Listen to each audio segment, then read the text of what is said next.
No, we're having mark issues. Thank you so much, everybody, for your patience with the broadcast. There was an error, and it did not go live. So we are now live with the starting grid from the Homestead-Miami Speedway. Sam and I had a great pre-race show, and nobody heard it. On the pole tonight, Chad Dulabon. He's gonna have Chuck Sweeting his outside. Ryan O'Donohue, Justin Osterman, Tyler Smith, Mike George, Jeffrey Hyatt, Andrew Miller, Chad Winstead, and Paul Witt are going to make up the top 10. In 11th, Kendall Paul, then Gregorio Dorso, Liam Anderson, Brian Sharp, John Hutchins, Braden Langley, Mark Caulfield, Billy Ewell, Jeffrey Goodpaster, and Marlon Alvarez. James Hodgson is going to go 21st. He's going to be followed by Keith Graham, Donald Green, Jason Southern, Ted Craven, Jeremy Dunwoody, Alan Bergen, David Dunwoody, Ken Allen, and Pat O'Brien. And we are set to go green. Hey, that was quick. Wow. You didn't think I could read names that fast, did you, Sam? Off in the lead goes Chad Dulabon. Oh, my heavens. Off in the lead goes Chad Dulabon. He is going to have Chuck Sweeting, Ryan O'Donohue, and Justin Osterman right behind him. Thank you so much, everybody, for your patience. For whatever reason, the broadcast did not go live. The good news is we were able to click the button and make it. Still here. We are still here. Still here. Sam still has Justin Osterman almost loses the truck off of turn 2 already. We've got cars in the wall behind him. The 32 truck involved. That's Jason Southern. He has hit hard, and he'll be involved with, I believe, the 09 of Keith Graham, and that's heartbreak for Keith. He continues an incredible run of bad luck. And Sam, it's the same story. It's the same song, different verse from last night. We saw it happen to Osterman at the front. In the back, Jason Southern goes down into turn 3. He's going to hit that seam. The truck is going to turn loose with him. And poor Keith Graham just gets obliterated. Oh, my heavens. As I was saying in the pre-race before, of course, a lot of fans weren't here to hear it, but we were talking about how the first couple of laps on this truck, the truck will have more stability as you get heat in the tires, but that early onset start and restart is going to be the most precarious place coming off of 4 in that light zone, that light area where the truck gets light, and it will get loose on you. It will get loose quick, and overcorrection can be the problem, and that's exactly what we saw here. Yeah, and that's unfortunate. And I hate. It's always heartbreaking for drivers to have to deal with an early incident like this and just ruin their night. I really feel for guys that practice and work and try to show up and have a good event, and then something like that happens. Keith Graham was caught in that. It's just a tough situation. Yeah, it most certainly is, and you feel bad for Keith because he's like Brian Sharp. He's had just so many just instances of really bad luck. It's not been anything that Keith has done.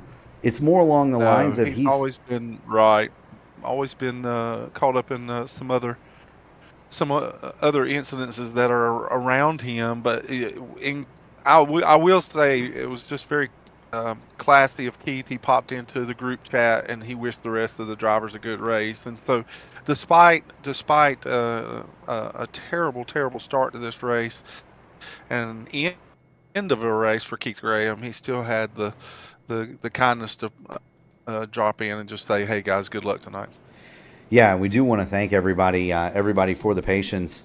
Just so you have it, do want to thank everybody for the patience with the broadcast. We experienced a little bit in terms of technical difficulties getting on the air. We are here. Andy Dunwoody, David Dunwoody has already popped into the. Told Sam earlier in the part of the pre-race that nobody saw. As I told Sam in the part of the pre-race that nobody saw, we have stocked up on Rolaids and clean brown pants for Sam this evening. Sam has advised that if it happens like last night, he's going to need a defibrillator, which I completely am on board with that.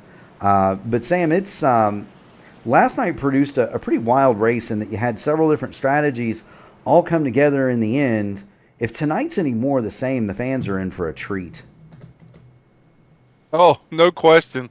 The racing last night was, as a whole, the race was very entertaining. There were aspects of everything that you want in a race at intermediate track like this: fuel mileage strategies, pit strategies, tires coming into play, cautions that were untimely and timely for some, untimely for others. It was just a lot that came into play last night. And as we've just got a couple of laps in on this race, and we're seeing that already it's starting to get exciting here as well. You know, it most certainly is. And do want to thank everybody for tuning in out there and putting up with our technical difficulties. We do have the race going live now. There are some connectivity issues. We're going to power through those. But What a Barney, great crowd watching this race tonight. What a great crowd. another one, Sam. Barney's got the green flag in the air. The race is back on. Chad Dulabon streaks away into the lead. Chuck Sweeting is going to maintain second. Now, Sweeting did something there that most did not do last night. He was able to keep the lead starting on the outside of that front row. It appears as though everybody has made it safely through turns 1 and 2. That's the tough one. We're going to make sure they all get through 3 and 4, Sam. Oh, no question. It's going to be, you're going to find a lot of bottom feeders in this particular race. And after some wear gets into the tires, you may find some trucks that are going to venture up to the top side and see if they can't get those big runs off the top side. But early on, if they can keep the truck under control and keep that loose condition tamed, they're going to stay on the bottom for a while. And I do want to say this. I do have on my scoring sheet, and I will not make the mistake again tonight. But I do want to give a shout out to Andrew Miller. I was mistakenly calling him by another name last week, and so Andrew, I've got you, man. You're in the 40 truck, and you're already in 5th position. And I wanted to let you know that I was sorry, and that we're gonna get it right. Well, the thing that we're missing is they were just 4 wide for 15th. David Dunwoody just dropped to the bottom and passed just passed Don Hutchins, Billy Ewell, Mark Cofield in one shot. Dunwoody has moved from the 28th starting spot in the Tweety Bird Colonel Sanders special to 15th in essentially what amounts to 3 green flag laps. So we're going to monitor his progress. Meanwhile, Chad Dulabon sets the fastest lap of the race, 32.948. So keep an eye on that. He has laid down the marker. This is about, Sam, where I would estimate that the tires are just about at their best. 3 or 4 green flag laps into a run. Yes, sir. And we got a battle for the lead. You're exactly right. The optimum 3 or 4 or 5 laps into the run, you're going to find that these tires are going to be at their best. You're exactly right, and these drivers are going to be really quick what line they want to run and how hard they want to push. And this race is no different than it was last night at the beginning of the race. We had drivers that were crossover moves, fighting for the lead. It was just back and forth for the first stage, and so we're seeing a lot of that tonight already. Yeah, we are. Chuck Sweeting did make his way past Chad Dulabon. He's going to grab the lead. Meanwhile, Mike George is all over the back of Dulabon. I thought Dulabon was going to fight. Instead, he backed off, and now he's got a rear view. He has a rear view mirror full of Mike George, who has swung it to the outside. Meanwhile, and there you get a really good view of the inside. Oh, so close. Oh my goodness gracious, mercy me! And there goes George. I think once again, Ryan Donahue has the best seat in the house. Last night, he was behind some tremendous door-to-door racing, and here he is again, watching it in front of him again. He'll make his move eventually, but Ryan Donahue always seems to find the best seat in the house. Yes, he does, and you're sitting in the best seat in the house right now. That second place, Mike George on the top. He's got Chad Dulabon on the bottom. O'Donoghue's going to cross him up. He's going to head for the bottom. Move O'Donoghue into third and demote Chad Dulabon back to fourth. Meanwhile, the David Dunwoody march continues. He has moved himself from 28th to 14th in the first 12 laps. By my count, that's more than a position a lap, and he's getting ready to draw a bead on the automobile of Liam Anderson right up here in 13th. That's the 18. That's the 18 truck. And if Dunwoody can crack the 18, he's gonna find himself in the top 10 pretty quickly. Well, notice who's behind him, and you've not addressed it tonight, and I'm a little disappointed in you. But well, the 125 behind the 125 of Brian Sharp. The 125, and I was talking to Brian earlier today. You know, it's become kind of a running gag on Brian for Brian Sharp that it's become kind of a running gag with the 125 of Brian Sharp that we play the George of the Jungle theme song and advise him to watch out for the trees when he gets into the wall or another car, and we played that song an awful lot. And you know, he was kind of saying earlier today that he thought that at this point it was a given. The cartoon anvils, as much as they followed Keith Graham around, they've definitely fallen on Brian Sharp a time or two, but he's still out here. He's still giving it a go. We do want to thank Kendi out there, the 09 Kendi, giving us our second super chat. That's 2. And so do want to thank him. Do want to thank George Anzaldo, the head of the Lionheart Racing League. We've got Mike Rigney in the house one more time. He's with us. Kyle Clinworth. All of the guys are in tonight, Sam, to listen to you and not to me. So you should give your wisdom about this race, Sam. Give my wisdom. I don't have any wisdom. I'm just a country boy from North Carolina who just likes to watch and participate in this thing. I don't know that I have wisdom as much as I don't have any sense. So let's just face it. I'm just addicted to racing. I've been since I was a boy, since the days that I sat on Ralph Earnhardt's trailer at Metrolina Speedway in Charlotte, North Carolina, and so it's something that I've enjoyed all my life. And so the only wisdom I have is that if you have not gotten attached to the hobby and the sport of online racing, then welcome to the AMA. You're going to enjoy yourself tonight, and P1 Broadcasting is privileged to be able to bring you the great racing that goes on here. We're watching Gregorio Dorso in the 36. Ahead of him, he's got Tyler Smith in the 40. Tyler Smith in the 25, Andrew Miller in the 40. That's 9th and 10th. Dorso 11th. Jeffrey Hyde is 12th. Those drivers were 3 wide earlier. Do want to just let Jeff Stevens know. Keith Graham in the 09 there, he sits on pit lane. Unfortunately, he was involved in a very difficult. Sorry, Jeff. We're really sorry. We're sorry. He was involved in a lap 1, turn 3 incident. Unfortunately for him, it looks like it's going to be night over for Keith Graham. Do want to note from the Mystic Whisperer the track conditions out there. It is nighttime. The track is cool. The temperature is cool, and so we're seeing some ideal conditions. The racing is hot. I was going to say the racing is double hot. Paul Witt, he has driven it from 10th up to 3rd now. He's going to get by Ryan O'Donohue. He'll look to draw a bead on Mike George. Paul Witt's another one of those guys that we have noted. He wants to go to the front. He wants to be among the leaders, and he is certainly making it happen. The other thing do kind of want to keep an eye on, and Ken L. Paul did remind me, the stages here are at the end of lap. So the end of lap 30. So once it reads 31 up there, and the end of lap 60. So lap 61 of 134 is when the caution is going to come out, and we're going to re-rack these trucks, come get us some fresh tires, fill them full of Sunoco Racing fuel, and keep on going. And look, Paul Witt, he knows this is a short run. He doesn't have to worry about saving tires. Same for. Oh, absolutely not. You can push the truck as hard as you want to. Of course, if you find yourself pushing it too hard, then you're not going to move forward too quickly. But it is a short run because you can get around 50 laps on a tank. So with 30 laps, you can actually you make hay while the sun's shining, as we say here in the South. I think we say that in Southern Indiana too. Meanwhile, I'll tell you somebody that's making some more hay. Justin Osterman, he was one of the spinners under the first yellow. He saved it, didn't really lose anything but track position. He's now 3 wide. Kendall Paul in the middle. They've got Chad Winstead on the bottom, but Kendall Paul, the monkey in the middle right here, he's going to wisely back out of that racket, move Osterman up to 6th.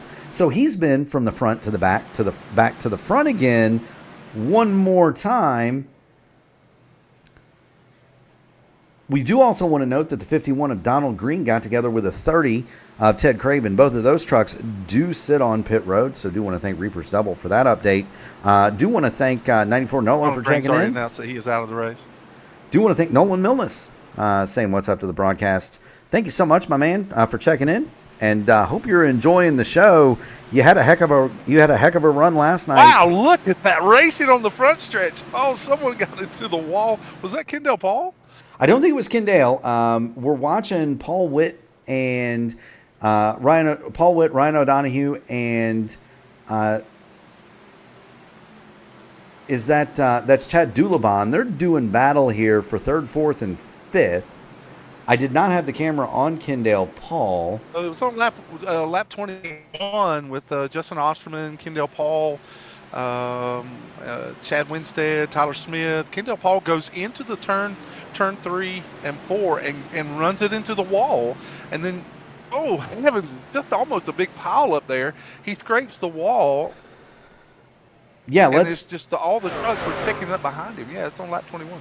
There is the car of Kendall Paul, the truck of Kendall Paul. That's really easy to do as James Hodgson just about turns it left across the front of the field going up to the wall. That's really easy to do if you're in there running the wall. It's really easy to do, Sam, to misjudge that puppy and get into it hard, even going down the straightaway. That is one of the most tempting things at this racetrack, is that a lot of times you can find speed at the top, but there is a price to pay if the truck gets a little too hard to drive and you get too close, because the wall glue is real here, and it will slow all of your momentum down and hold you there longer than you want to stay. So it has its advantages with big runs coming off the corners of 2 and 4, but it also has its big disadvantages if you cannot keep it off of the wall. It most certainly does. Do want to give a shout out to Liam Anderson. He's got his friends in the chat. He's going to the bottom of Gregorio Dorso there. The Kraus Auto Body Machine, he's going to move it up to 9th, put Dorso back to 10th. Do want to thank Eagle for another super chat. So thank you so much. Thank you so much for that, sir. Checking in the chat. Man, what a great crowd we have watching the race tonight. I love the interaction. I really do. I do too, but there's Liam Anderson, the Kraus Auto Body Machine. He is looking at 9th place right now.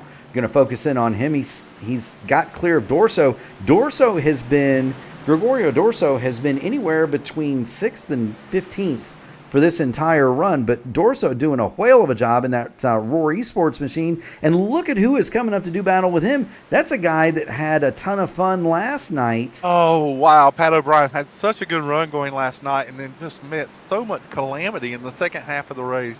I hope he has a better run tonight. Yeah, certainly do too. He didn't.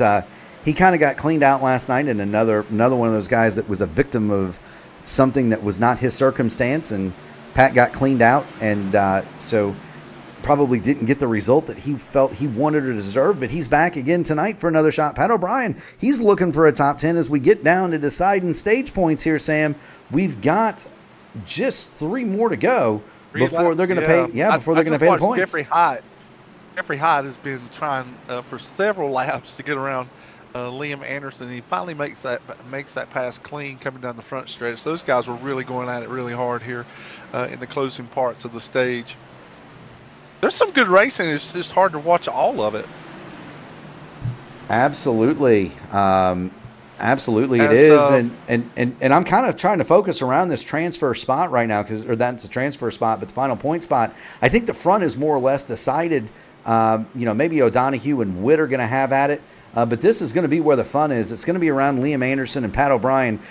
Liam Anderson has that final points paying spot for the stage. Pat O'Brien wants it dearly. Oh, now we see Mike George is closing in on Chuck Sweeting here in the closing parts of the stage. He slowly went up to the high line, and he has steadily been catching Chuck Sweeting here as we come to lap 30, and we're going to end the stage at the end of this. And so let's see if he can catch Chuck Sweeting here for the stage points and the stage win. 100%. And don't count out Chad Dulabon. He's trying to make it on the bottom. Yeah, he's on the bottom. Coming down the back straight now. I had said that the front was decided, and as soon as I said that, these guys are going to make liars out of the Indiana guy. They're going to make Sam look smart. Big drive into the corner. He sent it for all it was worth. He didn't quite get there, but now he may have something for him on exit. Oh, he's sideways. This is just for a stage, guys. Come on. Nice. Chuck Sweeting is going to win the stage. Mike George second. Dulabon third. Witt fourth. O'Donohue, Winstead, Osterman, Hyatt, Miller, and Cofield round out your top 10. There was that battle for the last bit of the top 10, but it wasn't the guy that I thought it was going to be. We thought it was going to be Pat O'Brien challenging for it. Mark Cofield, he snuck up there and snatched 10th place from Liam Anderson, who will come home 11th and without the stage point. And we've got another super chat, Sam. Jason Southern, do want to thank him. Jeffrey Hyde is having some computer issues, the 6, after he just made the top 10. I'm sorry, I was a little distracted by some of the in-race chat that's going on. Yeah, there he is. The Columbia truck does appear to be back and solid, though, at least on my screen. We are 32 laps in. This is a scheduled caution stage break for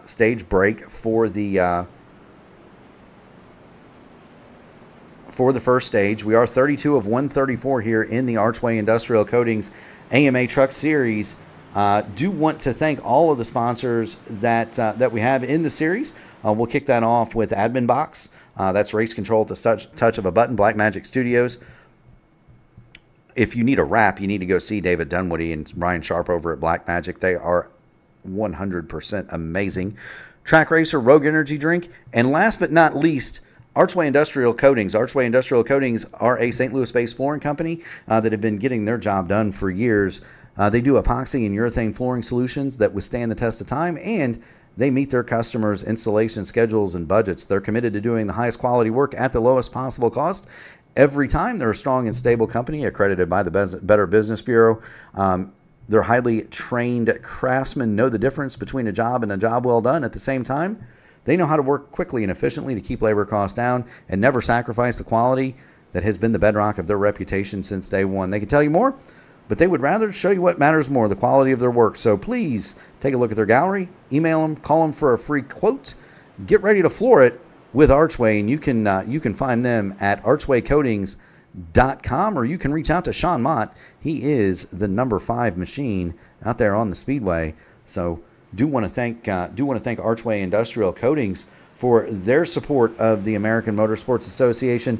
Do want to thank everybody who is in the stream, in the chat, throwing out the super chats. That's really awesome, and Sam and I do so much appreciate that. If you have not already done so, the biggest thing that you can do, other than a super chat, because Sam and I like tips, is you can smash like on the video, ring the bell to subscribe to the channel. We know that about half the people that are in here do not do that, and if you were to do those two things, you would help us out on the drive to 1,000. Both of those items don't cost you any money either, but you can get notified of all of the upcoming action on the P1 Broadcasting Channel and for the American Motorsports Association. We have their entire schedule, but Sam, for one race, and you know what that one race is? Which one? The Indy 500? Yeah, so Kendall Paul is going to bring back. Kendall Paul is bringing it back, folks. I love it. He's bringing it back. He is going to have the second annual Interstellar 500, and that's going to be held on April 25th and 26th. It will not be on P1 Broadcasting. At least I will not be broadcasting it because Kendall has requested that I be in it. They're also, I believe, offering a bounty for anybody who is able to beat me, so I fully anticipate not making it through the first corner. But where can I contribute to that? But if you would like to participate, you need to file an entry fee with Kendall Paul and the American Motorsports Association. He would be more than happy to put you in the field, Sam. I would be more than happy to have you in the field, Sam. We're going back to green. Oh, see. We're going back to green. That's a better topic. And Chuck Sweeting actually gets another big jump. He likes that. He likes that clean air up front. You know what? But I have a feeling that this time Paul Witt's going to have something to say about it. You know, I think he will. Paul Witt has moved his way to 4th. They are 3 wide for that 4th spot. Witt's going to tuck back in, and he's got trouble. in the form of Chad Winstead. Move Winstead temporarily to 4th, but not so fast. That's the battle right now on the Speedway. It's going to be Paul Witt and Chad Winstead. They are side by side. Everybody has now made it through turns 3 and 4 safely. I think we got another crack at a long green flag run, Sam, but Paul Witt desperately trying to get by Mike George, or not Mike George, excuse me, Chad Winstead. He's trying to draw a bead on Mike George. Carrie says hello to her husband, Billy. Billy Elwell currently has the number 67 machine in 16th position. There he is. We'll go ahead and focus in on him. The Liam Anderson Motorsports machine. There he is, right behind the Yorkshire T outfitted truck of James Hodgson. Chad Dulabon just sets the fastest lap, and we are off and running in this second stage, Sam. It was good racing in the first stage, and I don't expect anything less. Watching the drivers as they get up to speed and get heat into the tires, I hope that some of the folks that are watching the broadcast, if they're noticing that rather than what we saw with the Xfinity cars, they were trying to give each other at least a little bit of room. There was less pinching the car on the bottom down to the bottom lane, but because these trucks have a little more downforce, a little more stability after heat gets in the tires, these trucks can run through the corners door to door, and the racing gets a little bit more intense. It gets a little bit more precarious, to say the least, whenever these drivers are getting door to door in those corners, especially coming off where they could get loose, or netcode could come into play. And so the racing's getting really good, especially back here from 8th place on back. It's really tight. Yeah, it does get awfully tight. We've got a request for update on Braden Langley in the danger close entry. There he is. He's running right in front of Billy Elwell in the 83. That is going to be Braden Langley. He currently rides in 17th position. Meanwhile, we've got a change for the lead. Paul Witt has pulled up alongside Chad Dulabon, and they're going to do battle right as Dulabon sets the fastest lap of the race. Something interesting that I noticed also, and they're 2x2, Sam. They're two. This looks like the start of this race. Well, with these front runners, and I noticed one thing at the end of the stage was 9 of our top 10 qualifiers were still in the top 10 positions. And so what you see with these drivers in the top 5 positions that are fighting for the lead is that in the 30-lap run of the first stage, you already started to see who was able to save more tire than someone else. Just like Sweeting had jumped out to a big lead, and then Mike George and Dulabon, they were able to run him down by lap 30. We've got a caution on the Speedway, Sam. On the Speedway. There it is. I'm looking at the... Who is that? Looks like the 25 of Tyler. That is Tyler Smith. Yeah, Tyler Smith has come to grief there. Let's see what he's got. Ooh. Oh no! Oh, I see what happened. It happened ahead of Tyler Smith. Jeffrey Hyatt. Yeah, Jeffrey Hyatt was behind the 07 of Pat O'Brien, and they made contact, and he gets into the wall, and it slows his speed down so much that the three of Jeffrey Goodpaster went to avoid him, and when he went to avoid him, he comes down and runs into the door of the 25 of Tyler Smith. So it was just really unfortunate. And then talk about unfortunate, Brian Sharp was caught in that as well. Watch out for that tree, George. Unfortunately for Brian Sharp, he is involved in contact now for what I can only estimate is about the 15th race in a row. Poor Brian Sharp, nothing he could do, and we're going to show the fans at home what that looks like from his perspective, because that'll be a great shot. Keep in mind to the folks at home, Brian, we're watching this let's speed it up. Let's do this at full. Let's do this at full juice. So this is what he sees. Did you did we catch that? So let's go again. from the You see smoke. Yeah, you see smoke come off the wall where Hyatt makes contact with the wall, slows down. I'm even Goodpaster makes a move, and then out of nowhere, Tyler Smith comes careening back in front of him. that is all Brian Sharp saw. That's not much, and it's unfortunate for It happens so fast. Yeah, it just everything happens so fast. It does. And what's happening fast too, Sam, is this race. We're 43 laps down of 134 scheduled here in the Florida Sunshine 200. Do want to thank the awesome group of people that we have in the chat, in the chat, throwing out super chats. If you haven't done so, please go ahead, hit the like button on the video, subscribe to the channel. If you haven't done it, that'll give you notifications for all future AMA races, and you get to hear the silky smooth voice of Sam Crow. And the more Sam talks, the less I talk. So you'll want to keep those subscriptions coming. Meanwhile, we've got Chad Dulabon in the lead. Paul Witt is second. George Winstead and Sweeting round out your top five, Sam. One that really got my attention on the first run, how he made his way up through the field. Of course, he qualified on the grid in 10th spot, but now he's worked his way up into second.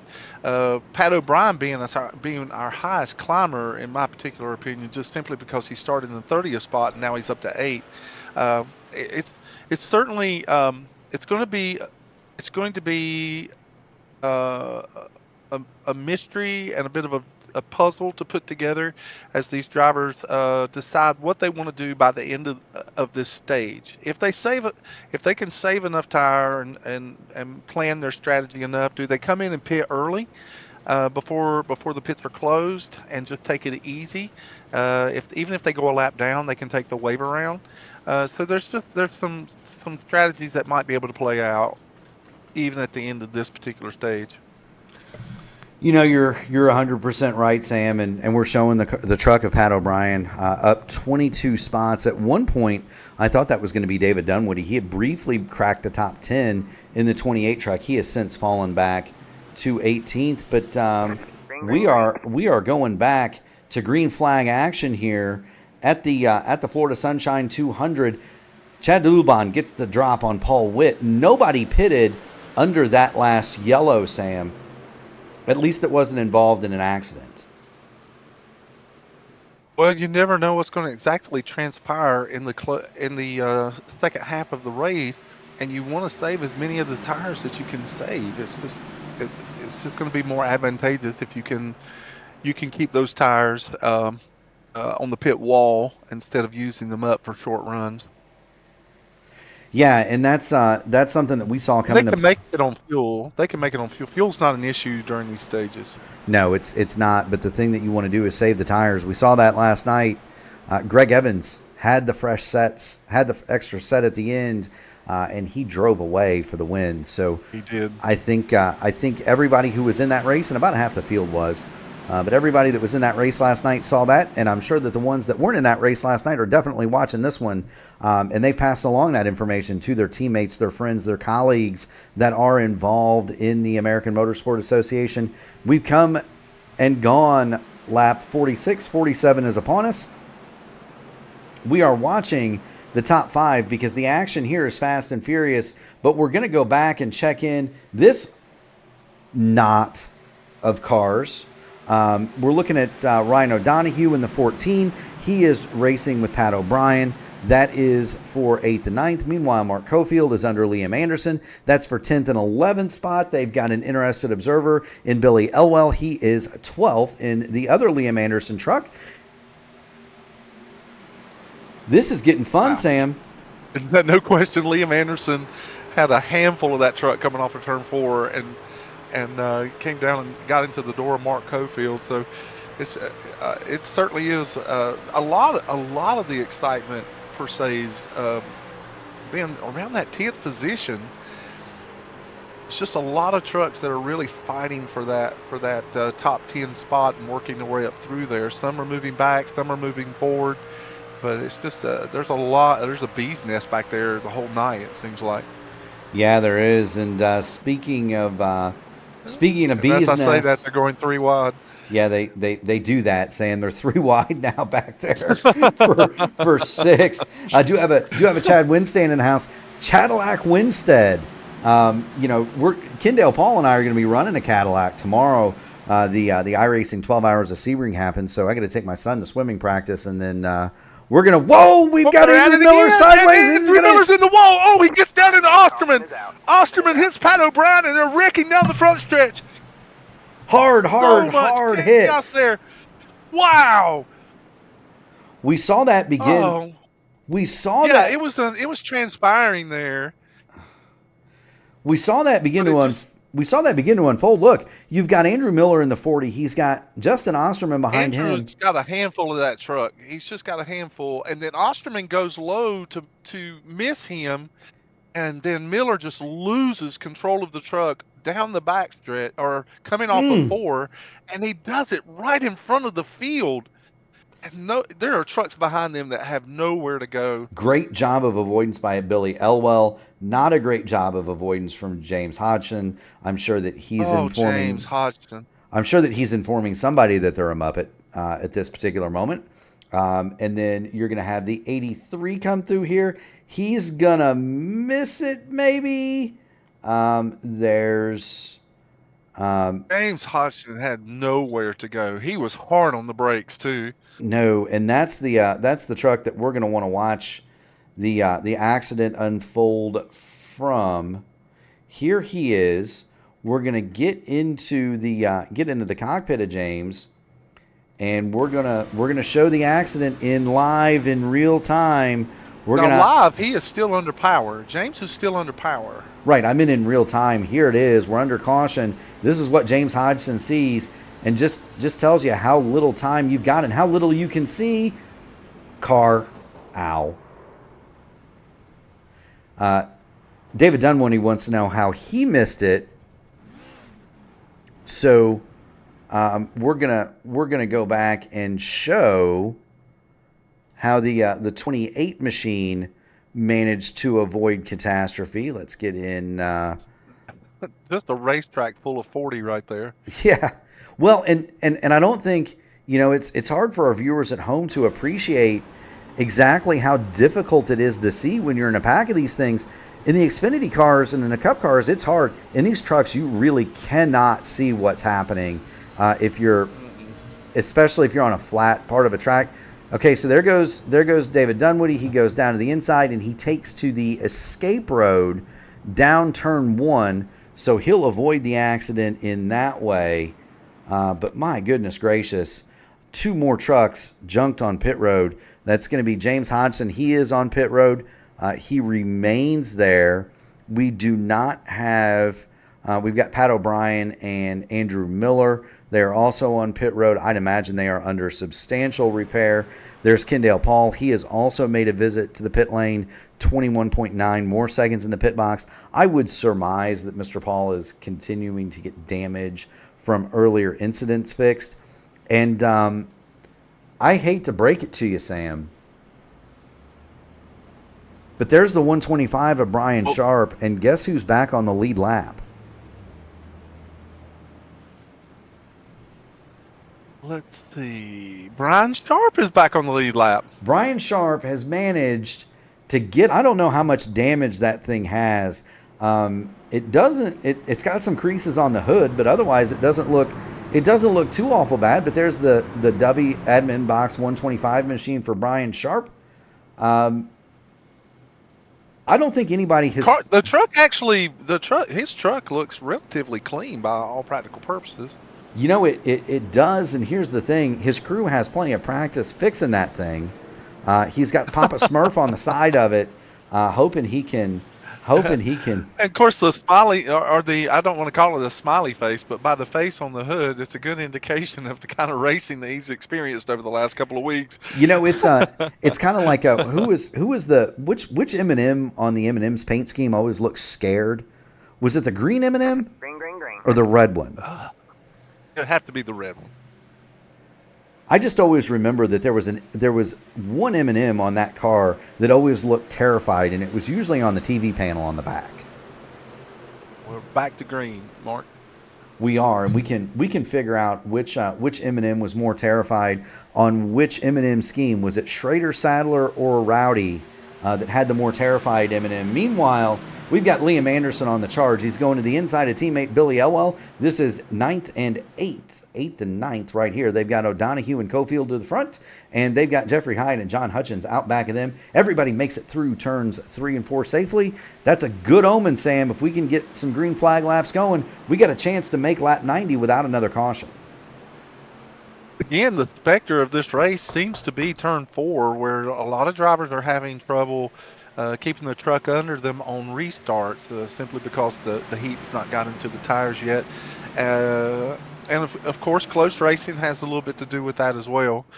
I noticed that our friend Justin Osterman was actually involved in our last caution again, and so it seems like Justin seems to, whether it's his own doing or not, seems to find himself in the middle of the action. But his truck is back under speed as he's in 17th position and making his way back up through the field, and they're already pulling too wide. And who is that in the wall? I don't know. I think it was somewhere around. It was Andy Dunwoody. Yeah, it's Andy Dunwoody. He's still again on entry. He's still scraping. He's racing there along with Gregorio Dorso. He got into the wall down the back. Now that's not going to hurt you if you just kind of slide along in a straight line. No. But it's going to slow you down, and it's going to scuff the paint. And I wish somebody would scuff the paint on the hood of that thing, because that's a very poor representation of your broadcaster. Meanwhile, Liam Anderson has now cleared. He has now cleared Hutchins. Elwell has cleared Hyatt and Anderson. So move Billy Elwell to 8th.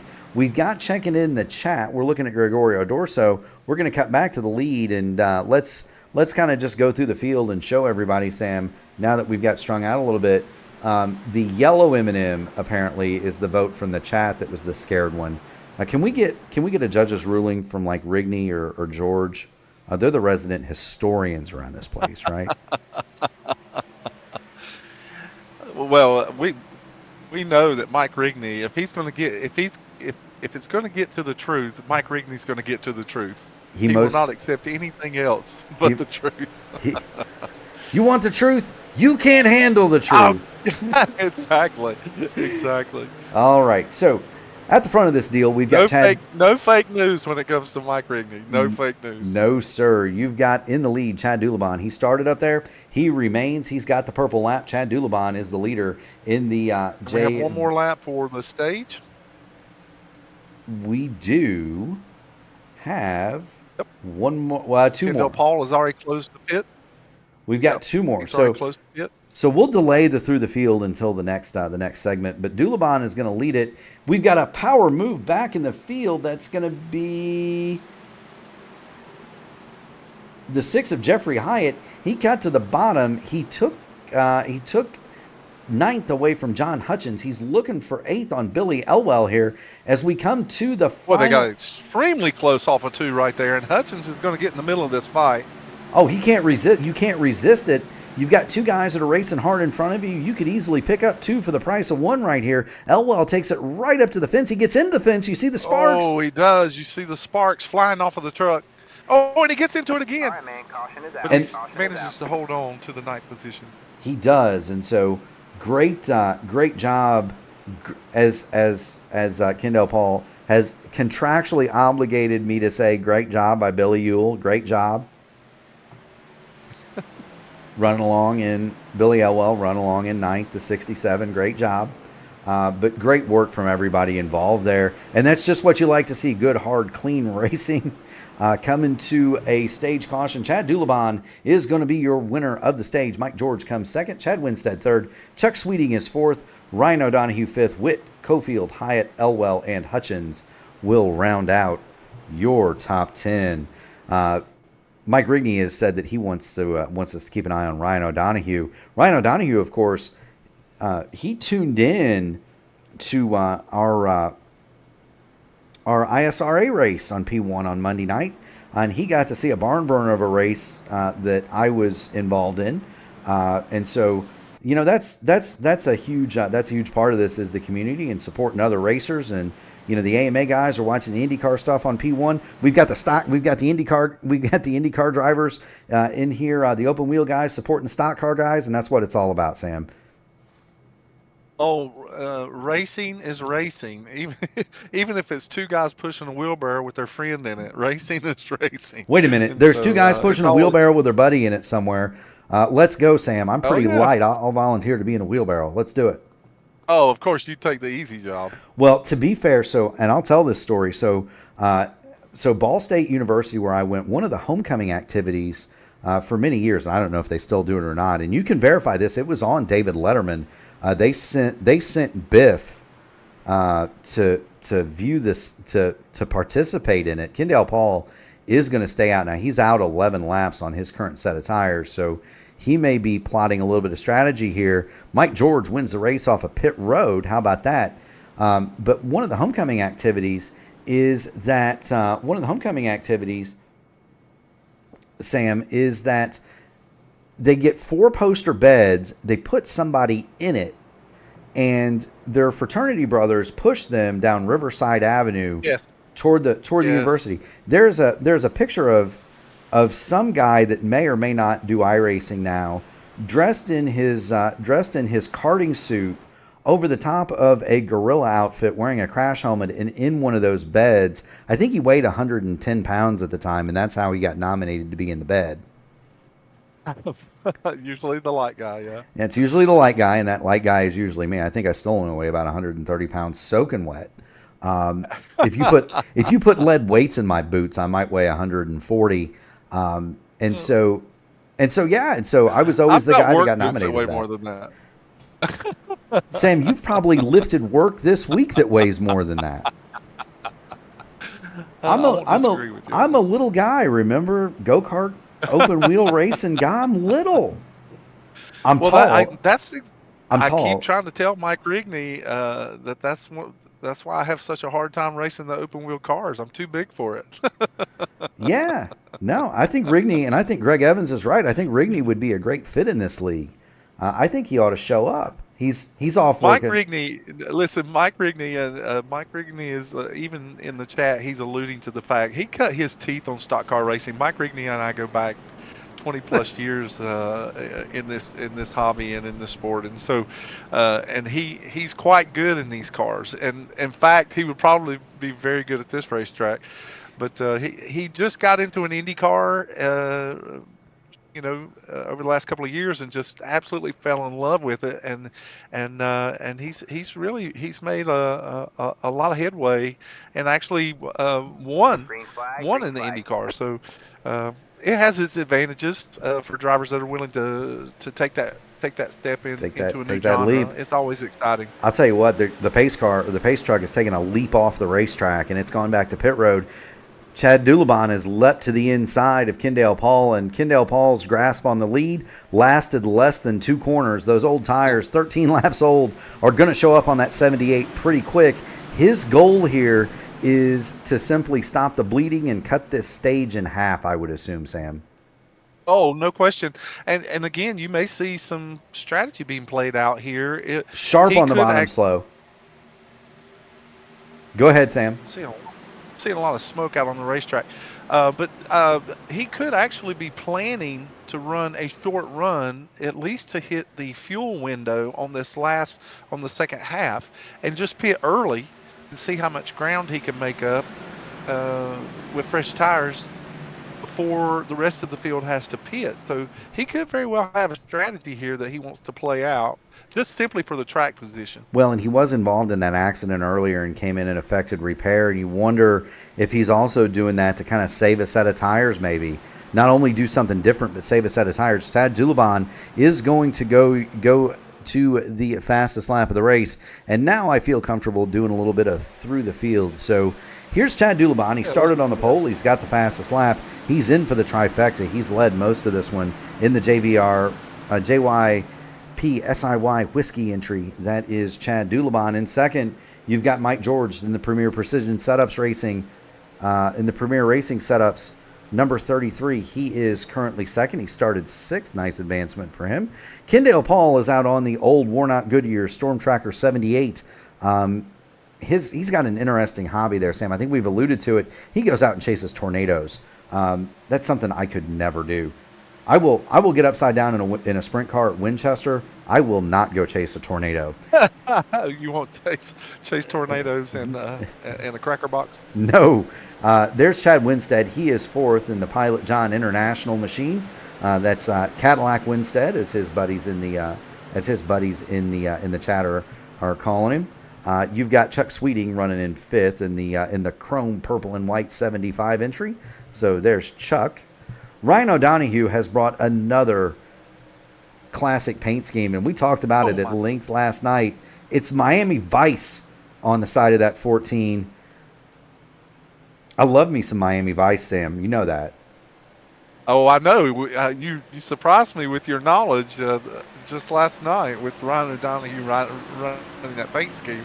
You really surprised me with all your television knowledge when it comes to that. The amount of useless stuff that floats around in my head, Sam, is amazing. Mark Cofield is 97, Cofield Supply and Service in the 97. He's running along in 7. He started 17th. He's really come to the front, and he's looking at O'Donoghue here for 6th. Justin Osterman, once again, has been involved in most of the action. He runs along in 9th.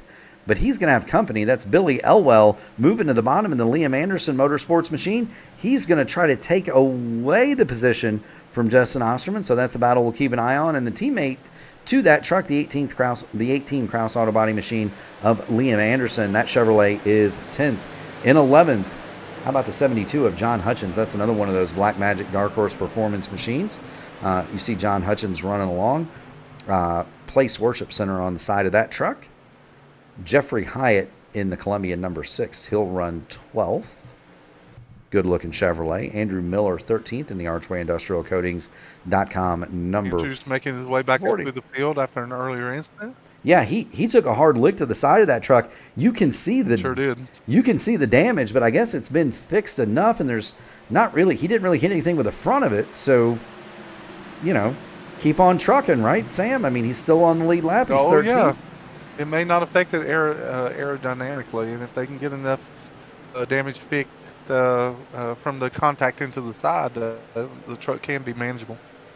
100%. Roar Esports is running 14th with Gregorio Dorso in the 36. Paul Witt has been to the front. He's been to the back. He has been everywhere in between. Simply Blue Pools.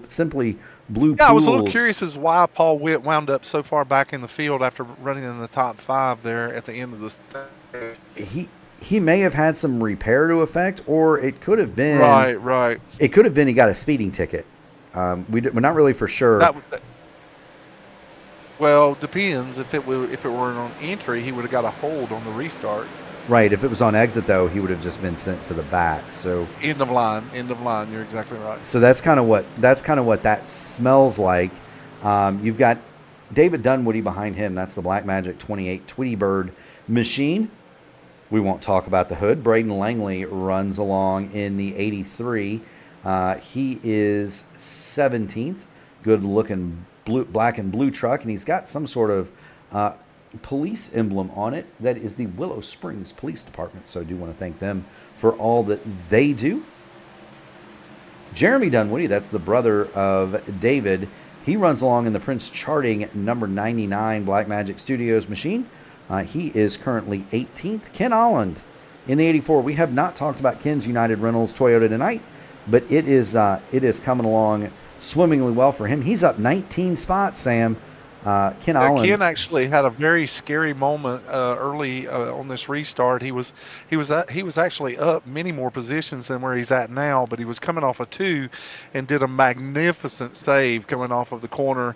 He was able to keep the truck straight and get it down to the apron and gather it back up and get back in line. So kudos to Ken for saving the truck and preserving the rest of his race. So he's just getting it all together again. I'm sure he'll be moving back up through the field. We do have a report from Cody Witt in the chat, and so Paul Witt lost it on the restart. That's how he wound up in the back. I guess the through the field camera that we used didn't pick that up. So thank you so much for that bit of information. Brian Sharp has once again been involved. He's not avoided the trees, but he has stayed on the lead lap. Papa Smurf runs along in 20th position for Admin Box and Dubby. Alan Bergen in the L&R photography machine That Toyota runs along in 21st, and like Ken Holland, he's made up some spots today, and so creations by Leslie on the hood. Good to see that. Good to see that truck out here, well presented. Marlon Alvarez, he runs along in the 95. That's another Liam Anderson Motorsports truck. He is 22nd after having started 20th. Pat O'Brien, 9 laps in arrears in the 07. James Hodgson is also back out 9 laps down. Look at that truck. Look at that truck. I mean, I know he's 9 laps down, but the whole front of that truck was destroyed at one point for James Hodgson. And so kudos to the pit crew for getting that fixed enough that he can come back out and run. Kudos for him on the patience to get that fixed. And you'll always know no kidding. You'll always know James because he's got the number on the top facing the front instead of to the side. Oh yeah, it's a nice signature. It really is. As is the standard, but we do enjoy it. The other thing is that we do want to wish James good luck tomorrow and remind him that his 2 co-drivers at Sebring are not Muppets. That is through the field. There are 24 cars on the racetrack. We're going to get you back up to the front of this fight. Yeah, the field's getting spread out. Liam Anderson and John Hutchins have really been battling it out back here with Billy Elwell for this 10th spot again. It just seems to be gravitating to the really tight racing back at this 10th spot. But Liam and John are really just wanting, neither one wants to give an inch in this particular case, and Andrew Miller is walking behind them and just ready to pounce in case there's a mistake. It's close racing. Yes, they are.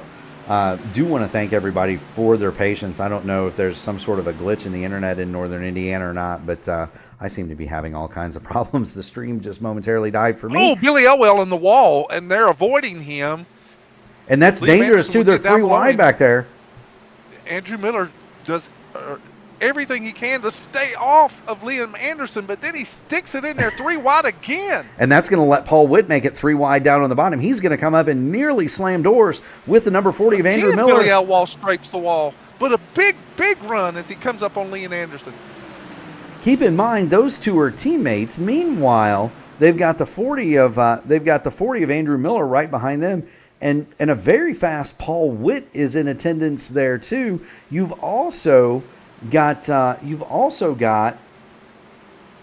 I know he's not involved, but the car you see scraping the wall and the sparks flying off.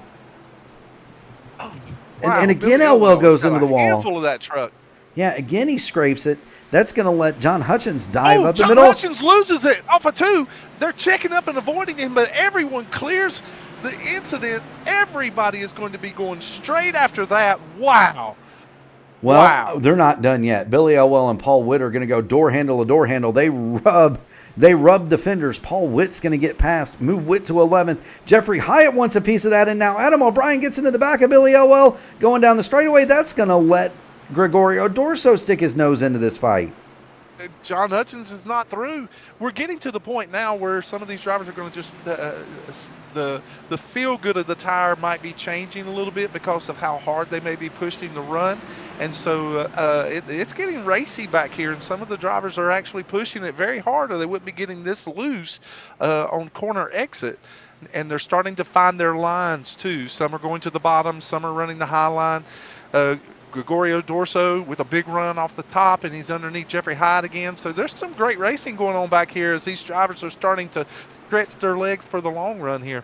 Yeah, it's not always all about the lead, is it, Sam? There's some great racing that happens. No. There's some great racing that happens throughout this field, and right now the Hornet's Nest is anywhere between 10th and really about 16th.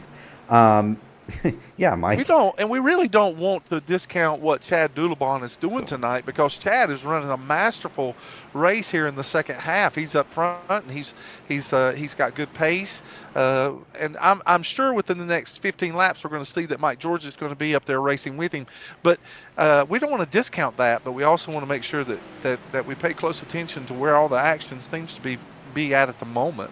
Yeah, so we're the closest battle up front, just so the fans know, that's going to be Chuck Sweeting on Chad Winstead. Everybody else is fairly spaced out until you get back. To that battle for 10th. We've been covering. Yeah. Now I do want to highlight Kendall Paul before we get back to that because they're still rubbing on each other 3 wide. The 78 of Kendall Paul has been out 34 laps as opposed to the 23 for everybody else. So he's going to be due and he's here. Still in the top 10. Yeah, he's still in the top 10. So he improved his position, right, in the aggregate because he was, 15th or so. He was back in the top second 10. So he gained in the aggregate. The penalty he's going to have to pay is Kendall Paul's going to have to pay a visit to pit road about 10 laps before everybody else. He's going to be in the danger zone if there's a caution. We're going to go back, though, because there is still a dogfight. That's Paul Witt on Liam Anderson. Witt to the top, Anderson really to the middle groove, and we have still not sorted this out. Meanwhile, that group has separated themselves. John Hutchins, Billy Elwell, Pat O'Brien is involved. There goes the 88 of James Hodgson, who's not involved for a position. Brian Sharp, who Elwell is in the wall again. He is so struggling with this truck in the corners. Well, they're all struggling. Pat O'Brien scrapes the wall. Now Elwell runs up on the back of O'Brien. They're going to get involved, and Brian Sharp is saying, please don't hit each other. Please don't hit each other. Brian Sharp does not want to be involved in another accident. And here's the best seat in the house. He's way on the bottom. He's almost in the infield. He's going down so far. He's looking down there saying, my goodness, please don't. And there's the view out of the visor from Brian Sharp saying, please don't run over each other. Please don't run over each other. I can't get any lower on this racetrack. No, he can't. And in all fairness to Billy Elwell, though he's had these run-ins with the wall, some of these scrapes are really just superficial. It's not going to add up to anything unless it continues for a lot of the race. But I understand why the attraction is to run that high line because of those huge runs that if you hit that high line right, you can get tremendous runs off the top side. And a lot of drivers are just not comfortable running that down on that first seam or on the white line.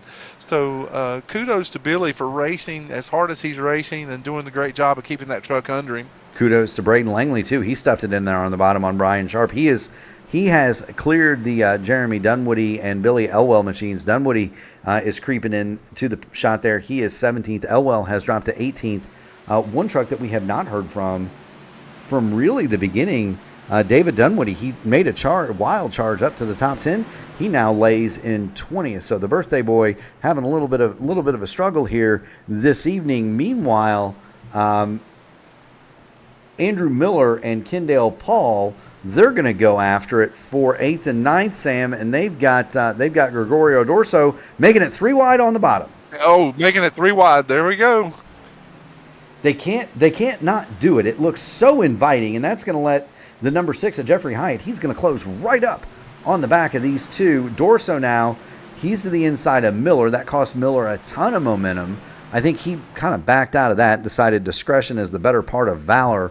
Working lap number 92 of 134. Coming off of Andrew Miller's truck as he scrapes the wall as well.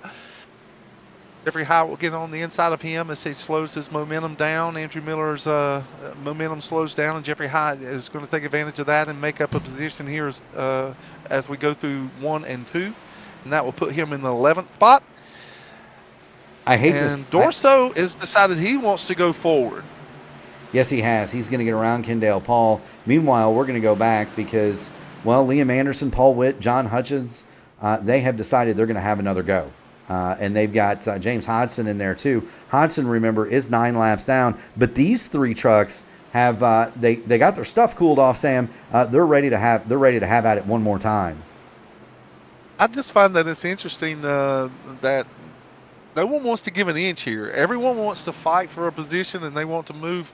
They want to move forward, and they're just not going to make it easy on folks. They're going to fight for every single space on this racetrack, and that's what racers do sometimes. They want to. It's not always someone who wants to sit back and save tire. If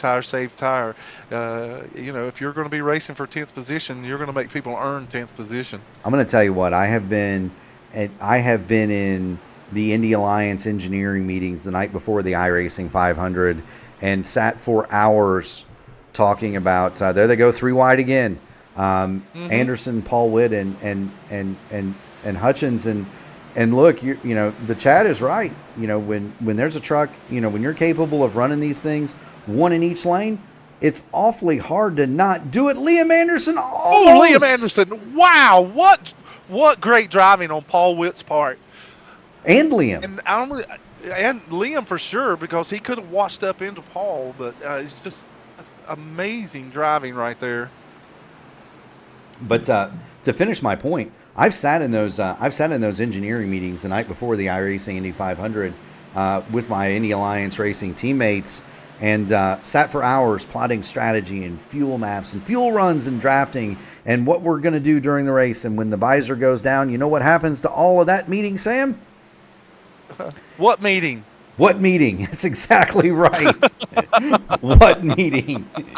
There was a meeting? No one told me there was a meeting. You were you led the meeting, right? No, what meeting? I don't know what you're talking about. Here, I'll send you. It's literally the absent-minded corporate environment. I will send you the slide deck from the meeting that you presided over. You made the PowerPoint presentation. What are you talking about? You did. It's not in my heads-up display. I don't know anything about it. We do have green flag pit stops. We do have a pit stop for Mark Cofield. Yep, We are getting within a window where drivers are going to take a chance and short pit. Yep, Andrew we Miller are within the window here. Andrew Miller is also stopped. Cofield on pit lane, but that's absolutely true. The visor goes down, and you can plot all the strategy you want. That green flag drops, and you forget it. Oh wow! Braden Langley gets into the wall, and that opens the door for Pat O'Brien as Pat O'Brien gets by him. Yep, we're still talking about this. Battle. There's Braden Langley. Paul Witt has come into the pit road, and Paul Witt is going to kind of be my. Billy Elwell announces his pit stop. Yep. Now, if it's declared in Darlington to get a Darlington stripe, what do you call what these guys are getting here at Homestead tonight? Because there have been a lot of drivers scraping this wall. I don't know. Maybe you get an aloe plant to soothe the scratch. Well, maybe. Well, it's the wall is kind of a blue color. Do you call it a blue ribbon? I don't know. I don't know. Now that's a great point. Paul Witt and Brian Sharp. Witt gonna go smack the wall on the new tires. Oh. And that's not. I mean, Brian Sharp has every right to be there. He's racing on the lead lap. He has every right to the real estate. Paul Witt is, he's a lap down. Wow. He just drove it in there so deep. He drove it in there so deep to get around Andrew Miller, and it washes up just enough. And Paul Witt was there. He was on the outside of him. But you're right. Brian Sharp had every right to be racing into that position. He does. Now, Paul Witt's going to get by, and that's the difference between old tires and new ones. Brian Sharp is going to bring... Brian Sharp's going to come in now and get some brief repairs and some fresh Goodyear Eagles. Yes, he is. Now, the reason that we're watching Paul Witt is he's going to kind of be the guinea pig, and I thought he would have been a good one. Yeah, he's the litmus test from here on out, just simply based on speed and fresh tires. Except how much did that little sojourn into the blue abyss... Did he get wheel damage? Yeah, right. Is that truck hurt? He's going to go by Liam Anderson here, and this is dangerous, right? This is not easy to do. We've got a car around. It's Andrew Miller on the front stretch. Caution is out on the Speedway. Caution on the Speedway. Well, now, Sam, this changes things. And once again, the strategy gremlins reveal themselves in the worst way for some of these drivers and in the best way for some of these drivers. And so now the leaders look like geniuses and the other drivers look like they've lost their horseshoe. And there it is. It's just a single car, Andrew Miller, cold tires. He was just out on freshies. He spins it. He does not hit anything. I know. He keeps the truck clean, but he certainly gets a lot of heat in those tires. Yes, he does. So he's going to have to come back in probably and change those puppies. But it does throw the yellow with 33 laps to go. Currently your leader, Chad Dulabon. Following him, Ryan O'Donoghue, Chuck Sweeting, Gregorio Dorso, Liam Anderson, Jeremy Dunwoody, Braden Langley, and David Dunwoody. None of those automobiles have stopped. That is your lead lap. Justin Osterman they're going to stop, Yes. Fresh tires. Everyone has plenty of an allotment of tires right now. No one's hurting for tires. No, and so they're all going to come down here. They're going to come to the pit lane. All of those cars, Osterman, Winstead, Cofield, Kendall Paul, they're all going to get waved around here as the leaders hit pit road, and we're going to show. But they have 5 laps or so on their tires, and so it will be a bit of a disadvantage for them. However, I do want to bring back to remembrance what Kendall Paul was able to do at the beginning of this run. Kendall Paul, who had 11 laps on his tires, was able to maintain a top 10 position for a big part of this run at the beginning. And so it is possible that some of these drivers might be able to preserve some kind of speed on this next restart with the tires that they have. You know, that's a great point, Sam. Braden Langley, by the way, is technically speaking listed as the leader. He did not stop. So here's Braden. I anticipate with 40 laps on his tires that he's going to bring that machine to the pit lane, and here he comes. And that's a welcome sight for a lot of these guys that are behind him that are trapped a lap down, because you're going to see a whole bunch of race cars led by Justin Osterman. Mark Cofield. They're yeah. Here they go. This is going to be, you want to see wholesale fashion. It looked like a race within the race, so to speak.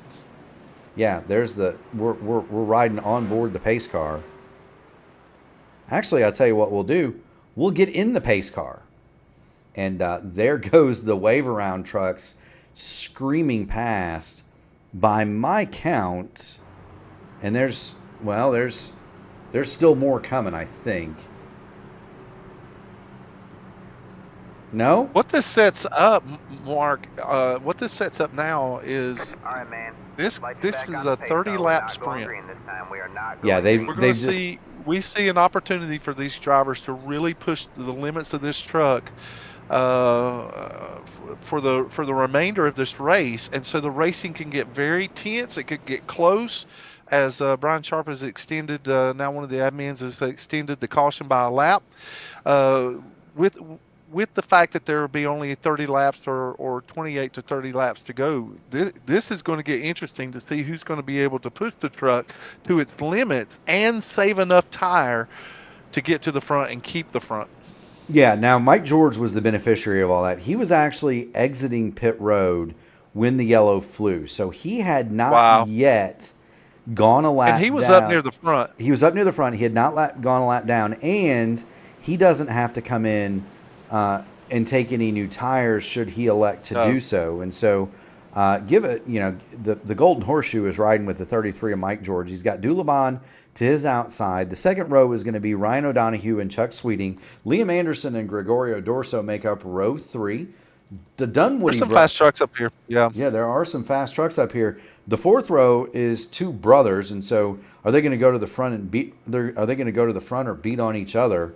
I know what it would be if it was my brother and I, and it wouldn't be go to the front. Braden Langley and Justin Osterman, they're gonna be 9th and 10th.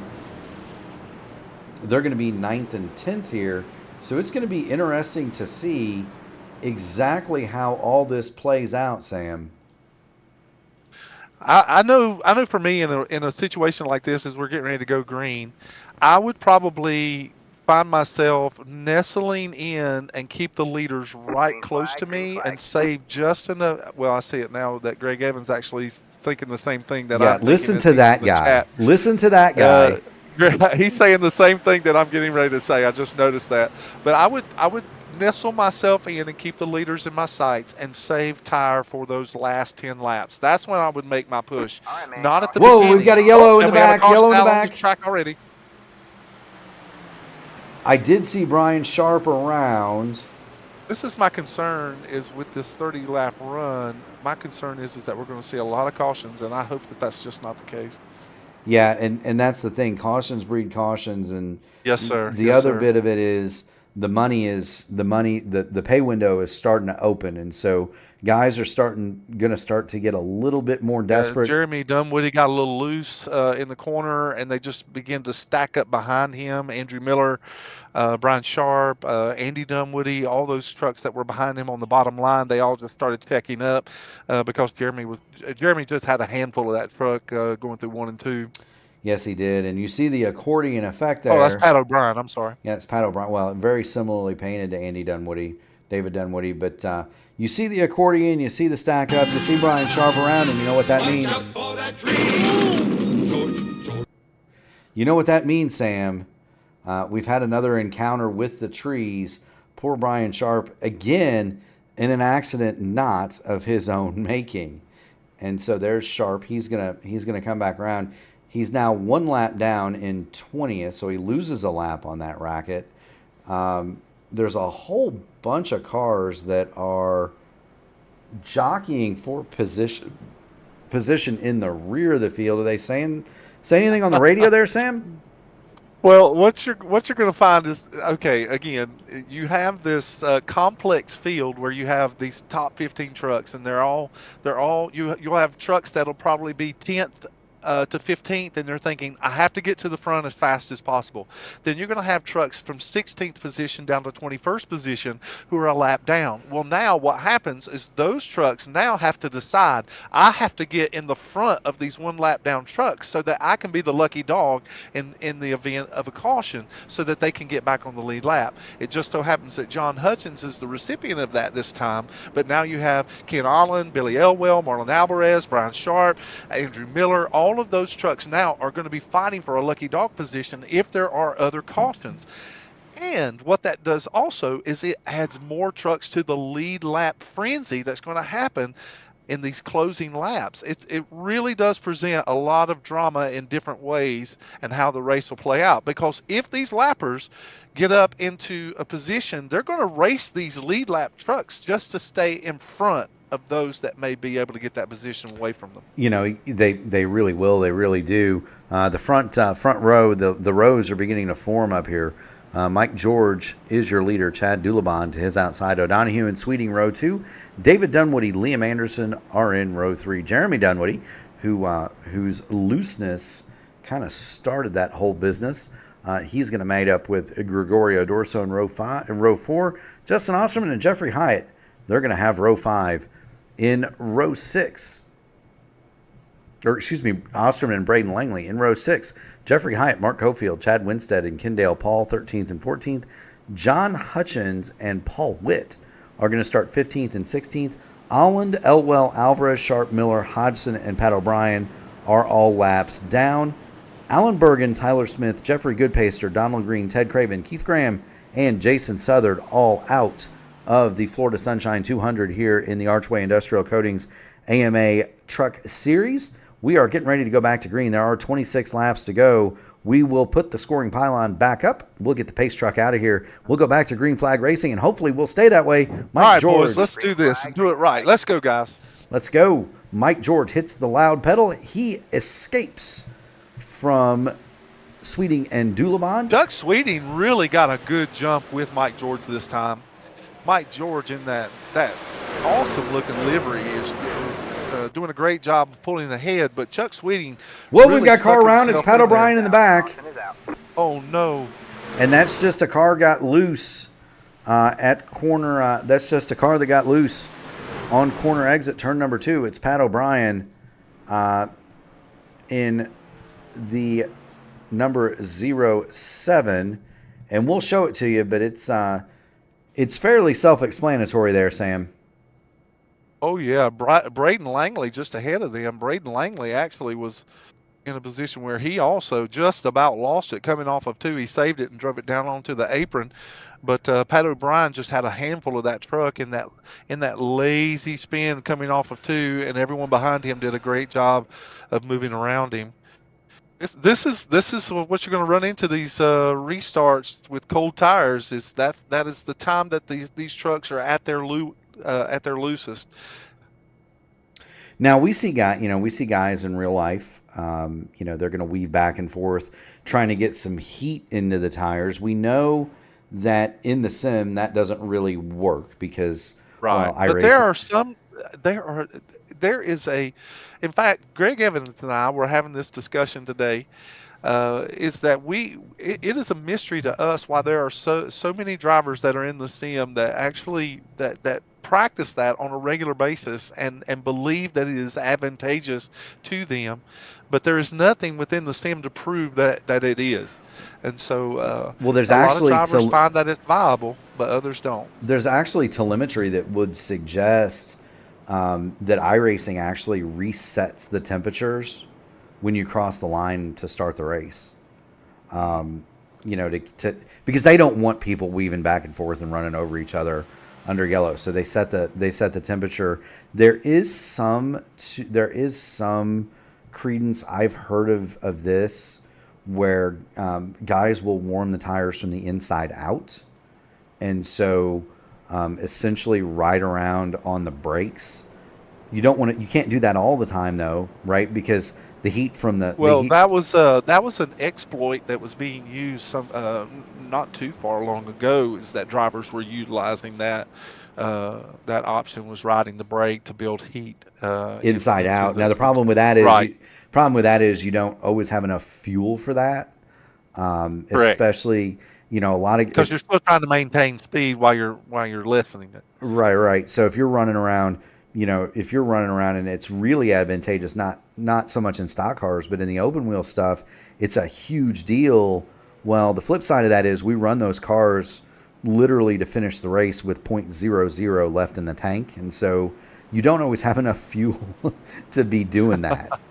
That's true. Because it burns more gas to do that than it does to run a lap under green.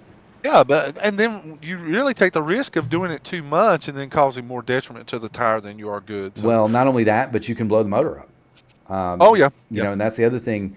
And you do that in a stock car where, if you're doing that trick where you ride the brakes and you're at, 7,700 RPM or whatever, you're bouncing it right below the red line.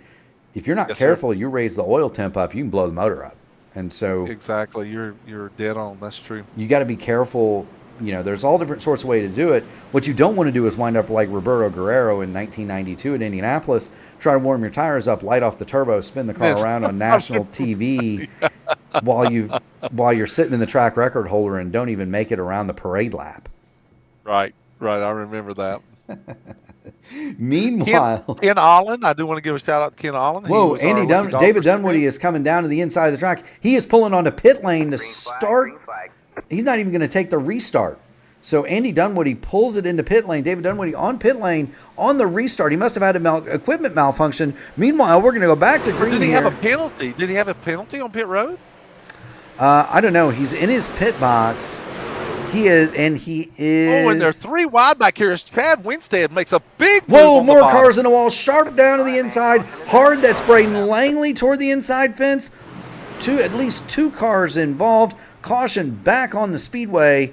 I do not know the reason for Dunwoody pulling on a pit road. I do know there has been a massive accident involving at least 3 cars. That's going to be Marlon Alvarez. Just lost the back end of the truck coming off of 2, and then of course that just collected 95 of Marlon Alvarez, and then they started to check up and avoid Alvarez, and then that left Kendall Paul getting into the back of the 83 of Braden Langdon, and that left those drivers spinning and careening down to the inside. Andrew Miller he was involved, but he was able to keep the truck straight.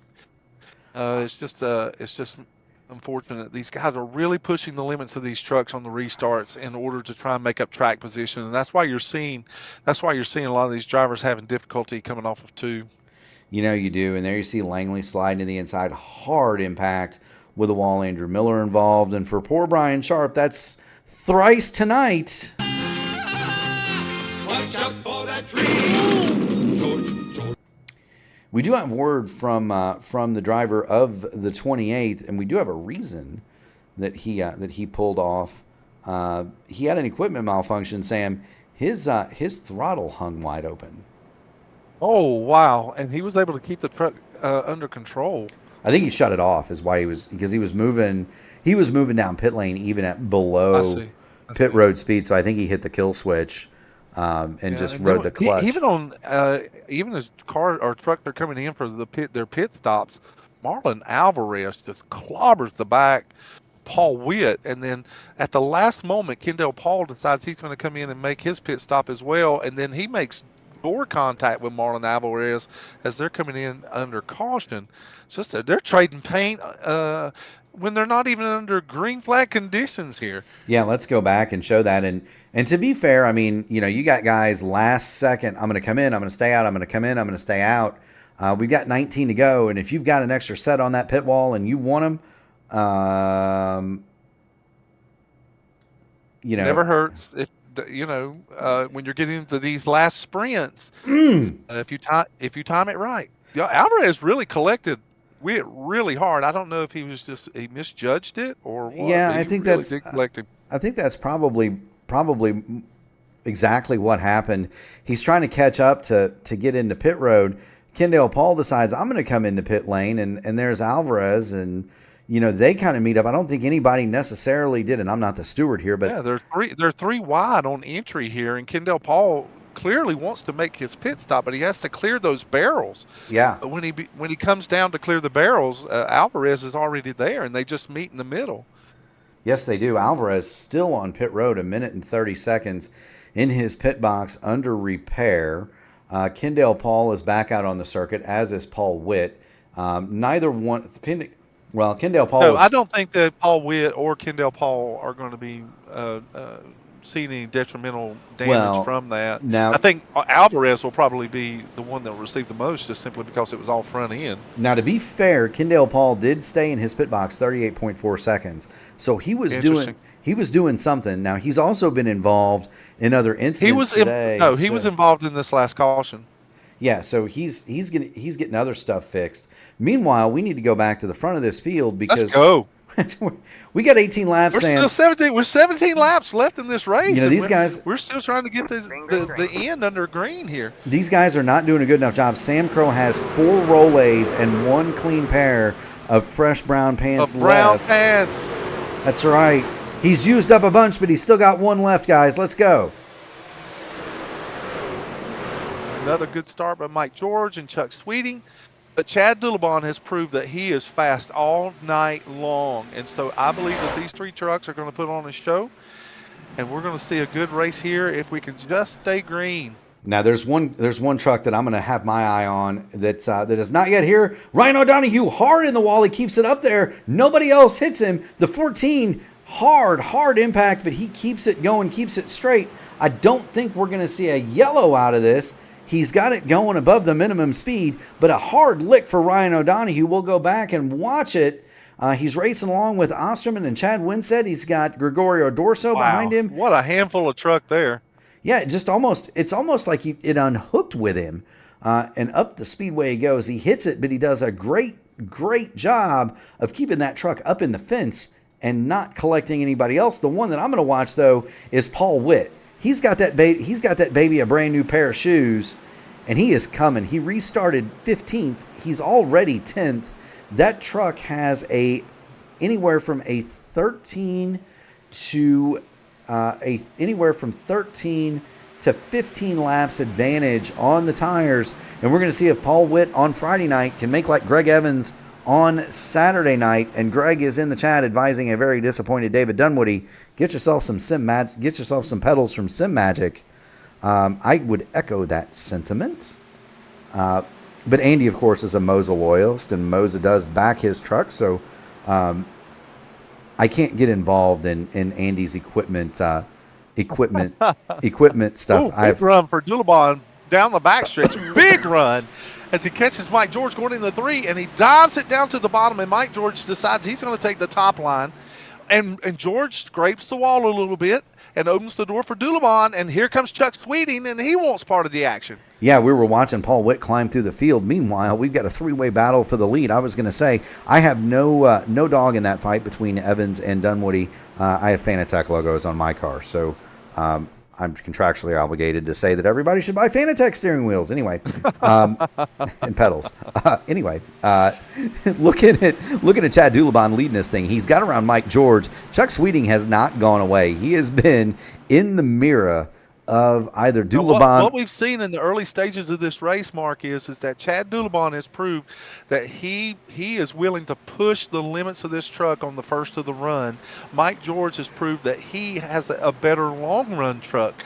And so it's really going to be up to see whether Mike George and Chuck Sweeting are going to push the envelope of these tires harder for a shorter run to keep up with Dulabon, or is Chad Dulabon going to pull away from this thing? Well, and the other bit of that is Chuck Sweeting has proven that he is very adept at staying no further than 3 car lengths away from either one of those two trucks. Meanwhile, he's always been in the mix. He's always been there. Meanwhile, and he's led some of this race. Meanwhile, Paul Witt has kind of stalled out in 10th. And with 10, Braden Langley is headed into. No, he's on the apron on the back stretch. Yeah, it looks like he's going to maintain. He's at 106, 108 miles an hour. He's coming back. No, there he goes.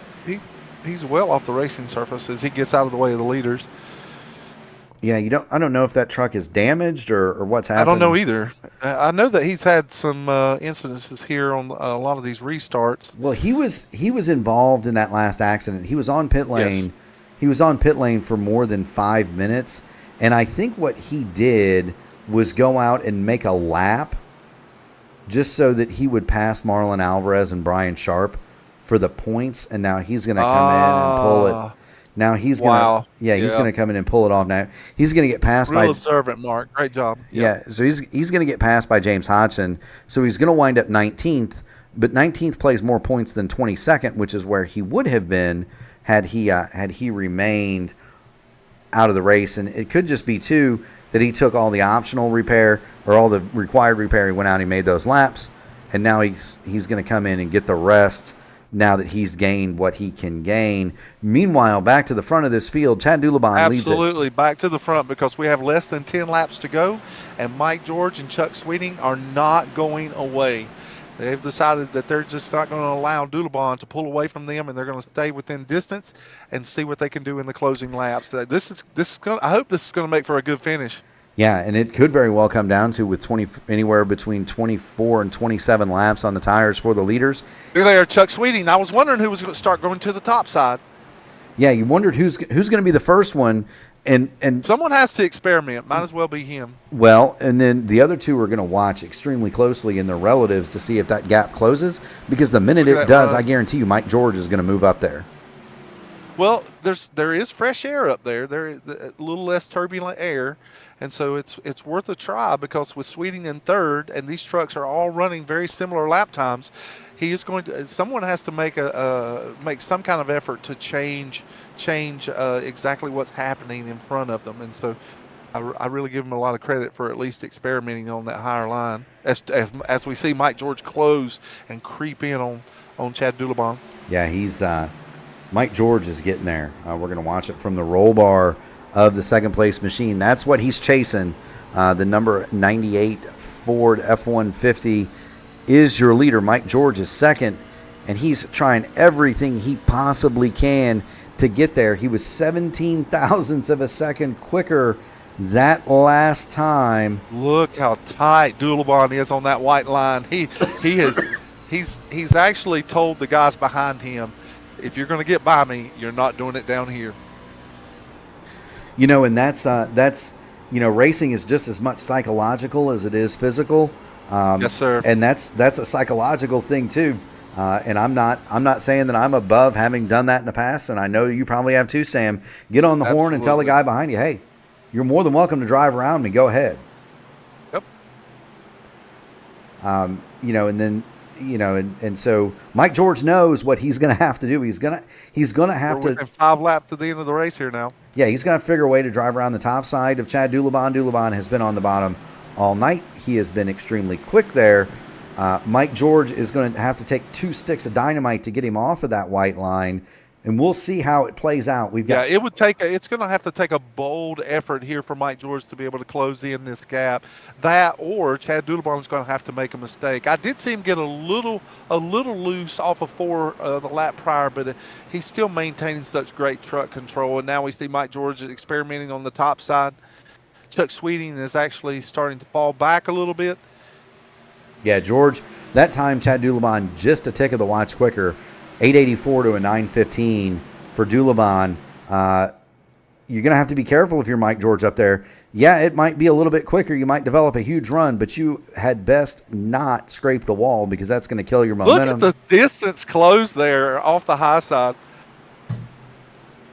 Yeah, look at the distance indeed. 3 laps to go here. So now he decides he wants to run the middle lane.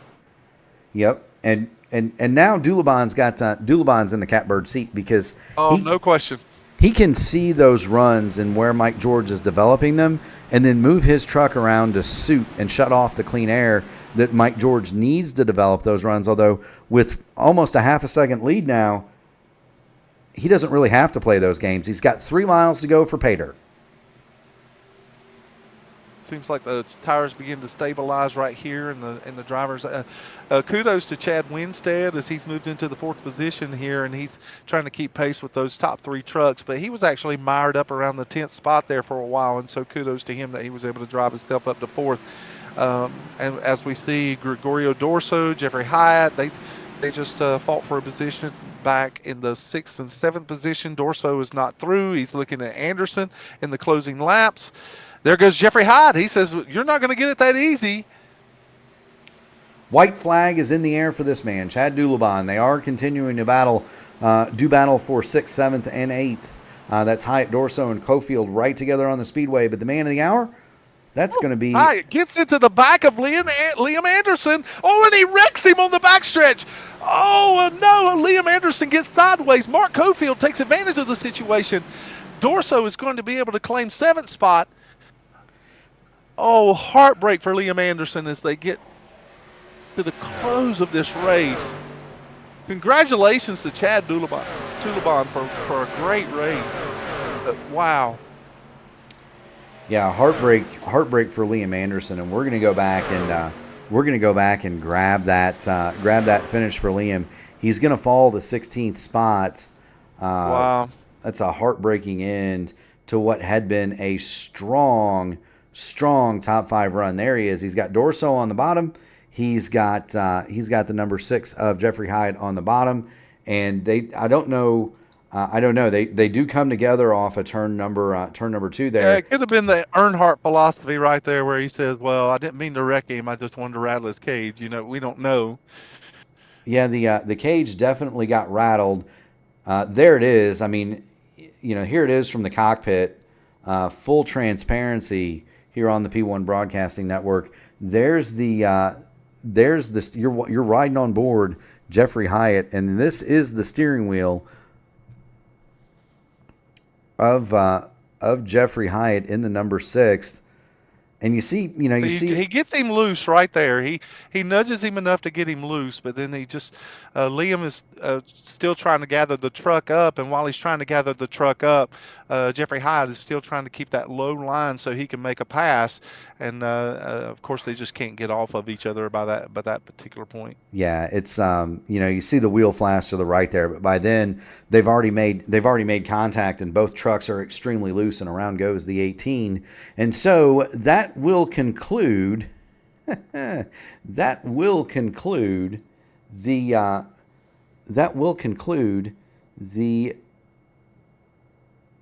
AMA Archway Industrial Truck Series race at Homestead. The Florida Sunshine 200. That's exactly right, Sam.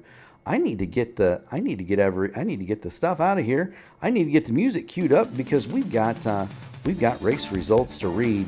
And what a race it was. Chad Dulabon is going to be your winner. Mike George is going to come home second, and Chuck Sweeting rounds out your top 3. Chad Winstead is 4th. Gregorio Dorso will be the remainder of your top 5. Mark Cofield, Jeffrey Hyatt, John Hutchins, Kendall Paul. He got back up to 9th on those new tires. Justin Osterman He sure did, yeah. Is going to come home 10th. In 11th, Paul Witt. He did not make as much hay as we thought he would. Jeremy Dunwoody is 12th. Billy Elwell, 13th. Nice run for him. Ken Allen, 14th. Liam Anderson is going to be credited with 15th. Ryan O'Donohue, 16th. Andrew Miller, James Hodgson, Braden Langley, and Marlon Alvarez will round out the top 20. In 21st, Brian Sharp, 22nd, David Dunwoody out of the race. Pat O'Brien, Alan Bergen, Tyler Smith, Jeffrey Goodpaster, Donald Green, Ted Craven, Keith Graham, Jason Southard. Not taking the start is going to be Andrew Collins. and that is going to. No, actually, Jason Southern and Keith Graham were in the first incident at the beginning of the race. Yeah, they were, and I don't think Collins even started the race, did he? No, Andrew Collins did not start the race. So that is going to be the.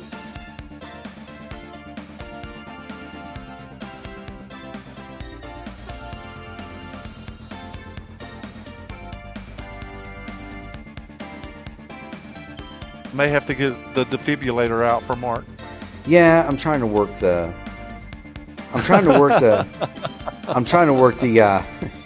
replay stuff, and it's not being cooperative.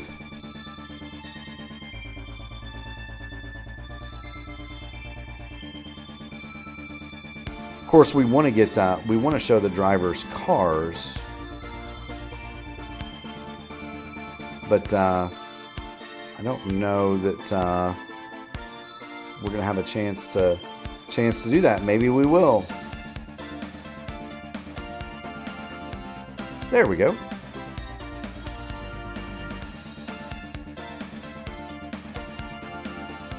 There's Chuck Sweeting's automobile. Do we have Chuck in the waiting room? We do. Chuck Sweeting. We do.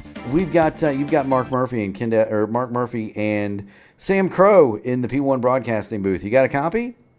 Hey guys, how's it going? Not doing too bad. I want to thank you very much.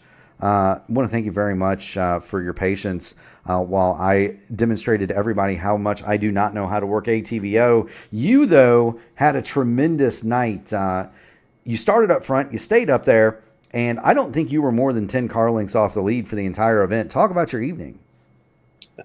Yeah, that first run was pretty good. I had clean air.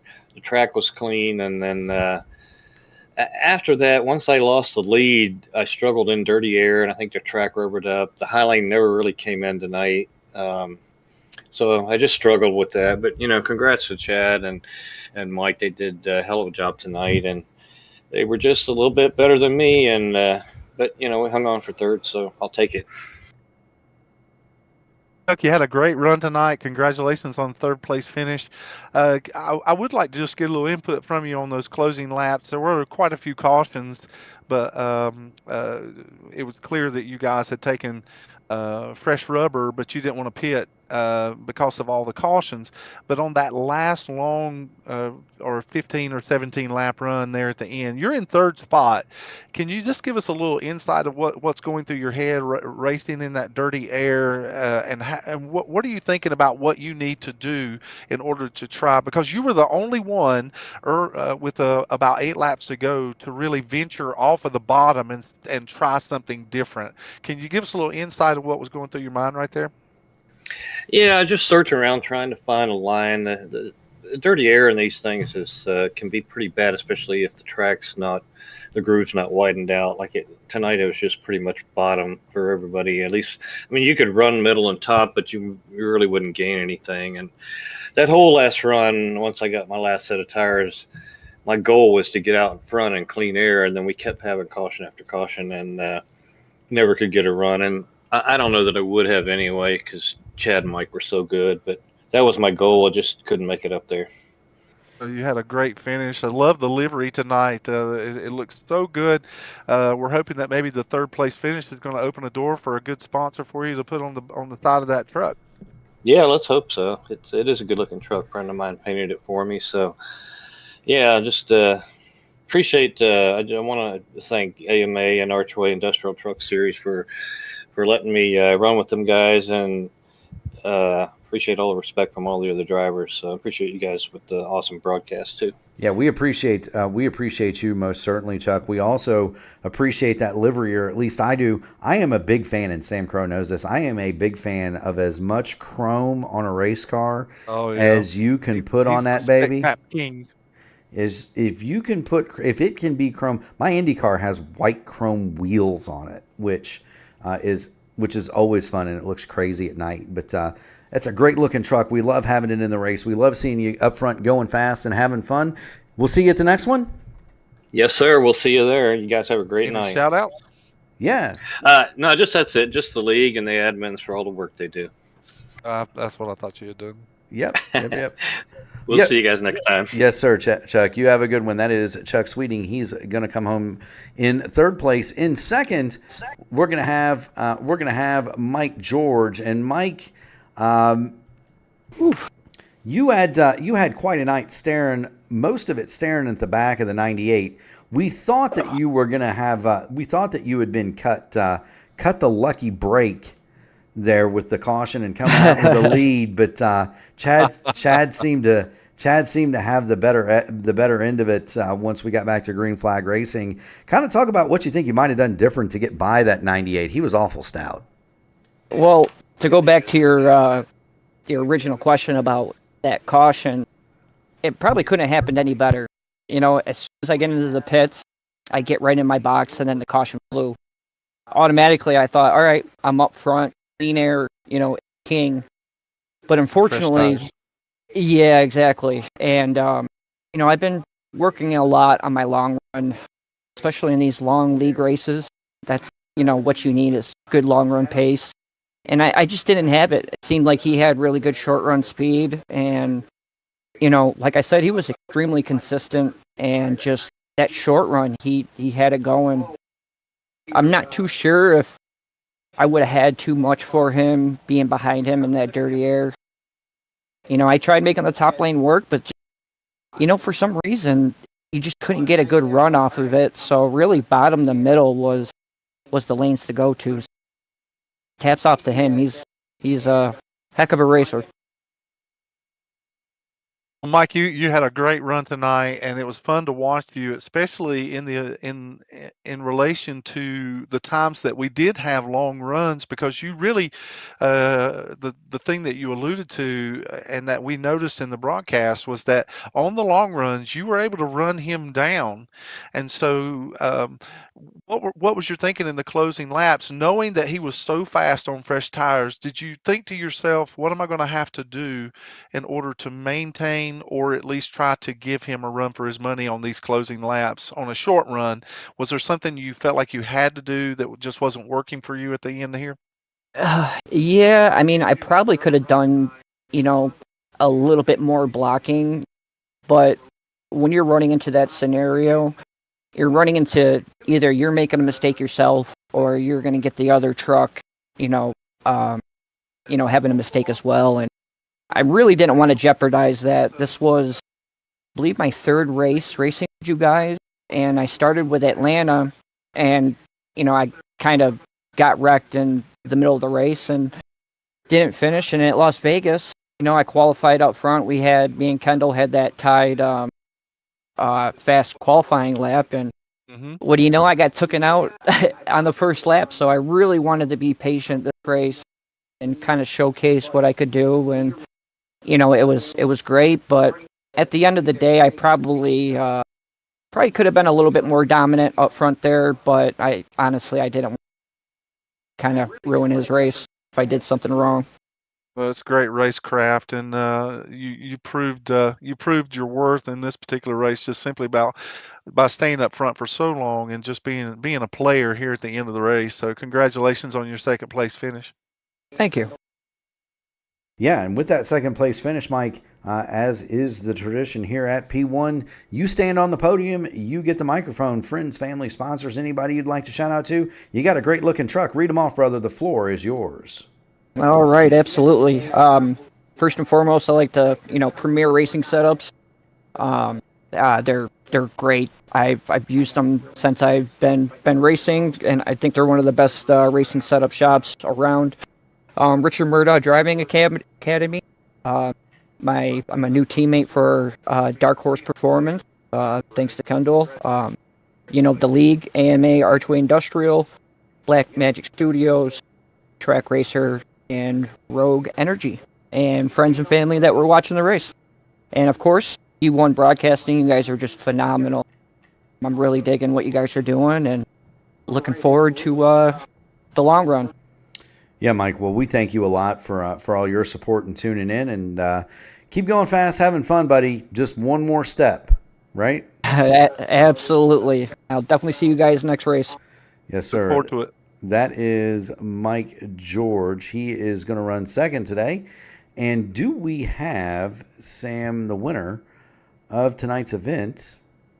I do not see Mark Cofield in anywhere for. Well, it's Chad Dulabon. There he I'm is. sorry. Yeah, I'm sorry. Chad Dulabon. I was looking at the wrong Yeah, names. he went to, let's see, he went to a different waiting room. Let's see if There he we've is. got him. We do have Chad Dulabon in the booth with us. Chad, you got Mark and Sam in the P1 Broadcasting booth. You got a copy? Yeah, I got you. Perfect. Well, I tell you what, my man, you were dominant. That truck was rampant at the front. You led 85 of 100. You started on the pole. You led 85 of 135 laps. I don't think you were ever really challenged. Was there a challenge for you tonight? And if so, who was it? Where did it come from? And how did you beat it back? Yeah, them guys in the second place guy, he put up a good race, but these tracks here, they just kind of suit my style. You just run a clean line. Truck was fast, saving tires, being conservative, but these types of tracks right here kind of suit my driving style. I can see that, and it definitely suited your style because you ran away with it. Sam, what have you got for the winner tonight? And just a great showing tonight. You proved that you were certainly one of the trucks to be dealt with almost all night. It was interesting to see how things were playing out because Mike George really seemed to have a good long run truck, and you proved all night long that you were by far one of the drivers that could pull off 20 fast laps and pull out to those big leads. And so, was it a concern of yours that it may play out differently had you not had all those cautions there at the end? Yeah, a little bit. I did try to pull out to a pretty good sized lead, and then I kind of watched his pace. He had a good mid-run pace. So I kind of like conserve right there when he was picking speed up and was pretty fast, and still conserving tires at the same time. Right. Well, there's no question that you were. There was one point there in the closing laps. I told our viewers that you had decided that you were going to go to that white line, and you were daring anyone to try and get by you on the bottom. So you did a great job of holding the truck there and driving it to a great finish tonight. So congratulations on your win. Yeah, thank you. Yeah, definitely the bottom was the better way to go tonight versus the top. So I don't know, track conditions, just kind of the bottom definitely was the better way to go. Well, you definitely found the better way to go tonight, Chad. You rode it all the way to victory lane, and because of that, you have the microphone, my man. Friends, family, sponsors, anybody you'd like to shout out to. You got a great-looking truck. The floor is yours, my friend. Yeah, thank you. Yeah, I just fans and friends and family that watch, and then all the spectators that raced tonight. It was fun, and for y'all putting on a good show. Yeah, well, we definitely appreciate that, and we did have an awesome crowd. I think we peaked at 40 concurrent viewers, so Awesome. That's really good. That's about as much sometimes as some of the top split official races, and even even like contender series races draw when they're on official channels. So really awesome. A lot of people want to see a Dulabon win. A lot of people want to see Chad Dulabon win. A lot of people want to see AMA races, apparently. That's right. I'm gonna try and keep it up. Yeah, we'll do that. Well, if tonight's any indication of that, then we look forward to talking to you again. Absolutely. That's right. Thank you.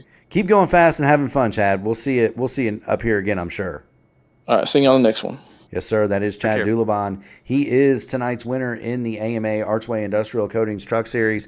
And Sam, I don't even know at this point if I have enough superlatives to describe how much fun this is.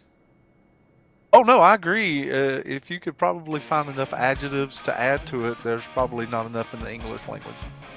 No, there's not.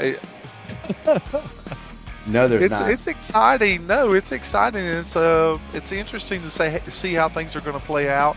I know that things seem to equalize for those top three in the closing laps of this race, but we found out that back in the pack that there were still drivers that were pushing just as hard as they could push to get a top 10 finish.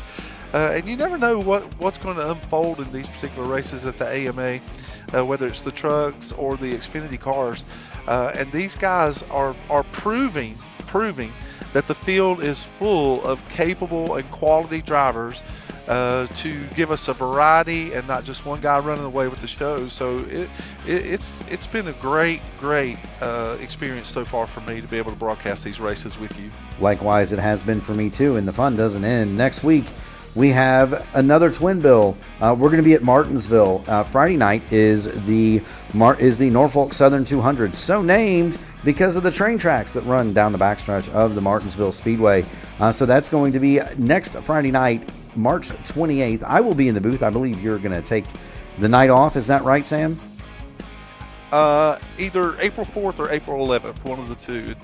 April 4th will probably is an off week for us on Friday night, so I will probably be taking advantage of that. But April 11th may be an opportunity that I may not be able to make it. So. There you go. Well, I'll tell you what. Then you're going to see Sam Crow and I next Thursday and Friday night for both the AMA Black Magic Studios Grand National Series and the Archway Industrial. I do want to announce very quickly too, Mark, before it's too late. I do want to announce that I will have anger management counseling sessions before Martinsville if anyone needs it. So. And Sam is not kidding. And the reason that I know he's not kidding. Sam in real life. So, all of us have real life jobs. None of us are making a living doing iRacing. Sam Crow is. I'm an insurance adjuster, but Sam Crow is a highly respected and capable reverend. And so when he says he can give you anger management classes, he's not joking. We are going to be live here next week, both Thursday and Friday for the normal AMA Twin Bill. Other races upcoming on the P1 Broadcasting Network for the future. We do have on Saturday we are off. Where everybody is going to be running the 12 Hours of Sebring. You can catch that on any various and odd sundry private Twitch streams. There will be no official stream of that. On Sunday night, we're going to have the Votive IndyCar Series. That's going to be live at 8:30 p.m. from Pocono Raceway. On Monday night, Kyle Clinworth and I at 8 p.m. Eastern, we're going to have the IndyCar Series Open Top Split from Virginia International Raceway. So Sam, they're going to try to run IndyCars on a track that's too narrow for motorcycles. That ought to be awesome. Tuesday night, we've got the Top Split Indy Oval Series race, the flagship broadcast, Gary Godso on the call. That'll be 8:15 Eastern from Michigan. Wednesday night, you can join Ryan Eric King and I for the Horizon IndyCar Series. That's going to be live at 8 o'clock, and then dueling streams with the Formula Indy Series. They're going to have their J. Settlements Motorsports Art Grand Prix of Virginia International. So they're going to go to VIR as well. On Thursday, we're going to have the AMA Grand National Series live from Martinsville. That's going to be Sam and I at 8:20. And then next Friday night, March 28th, you can join Sam Crow and myself live one more time. It's going to be the Archway Industrial Coatings AMA Truck Series from the Martinsville Speedway. For Sam Crow, myself, Gary Godso, the founders, everybody at P1 Broadcasting Network, we want to thank, first of all the fans. We had an awesome crowd tonight, Sam. Absolutely. What a great attendance tonight. And the chat interaction was phenomenal. If these guys think that they're bothering us, then they're or I don't want to just say guys, but there's women in there too. We've got plenty of girls. There's plenty of diversity here in our chat, and if they think they're bothering us, they couldn't be more wrong. No. We enjoyed the interaction for sure. So thank you to the fans. Thank you so much for tuning in. Yeah, 100%. And we also want to thank everybody out there that does the hard work at night so that we can lay our heads down on the pillows in peace. The first responders, the EMS, the military, the police, the firefighters. Everybody that runs into danger while everybody else runs away, you have our love and respect. We thank you dearly. For Sam Crow, Mark Murphy. Remember, next week, loosen those belts and enjoy your weekend. Next week, same time, same bad channel.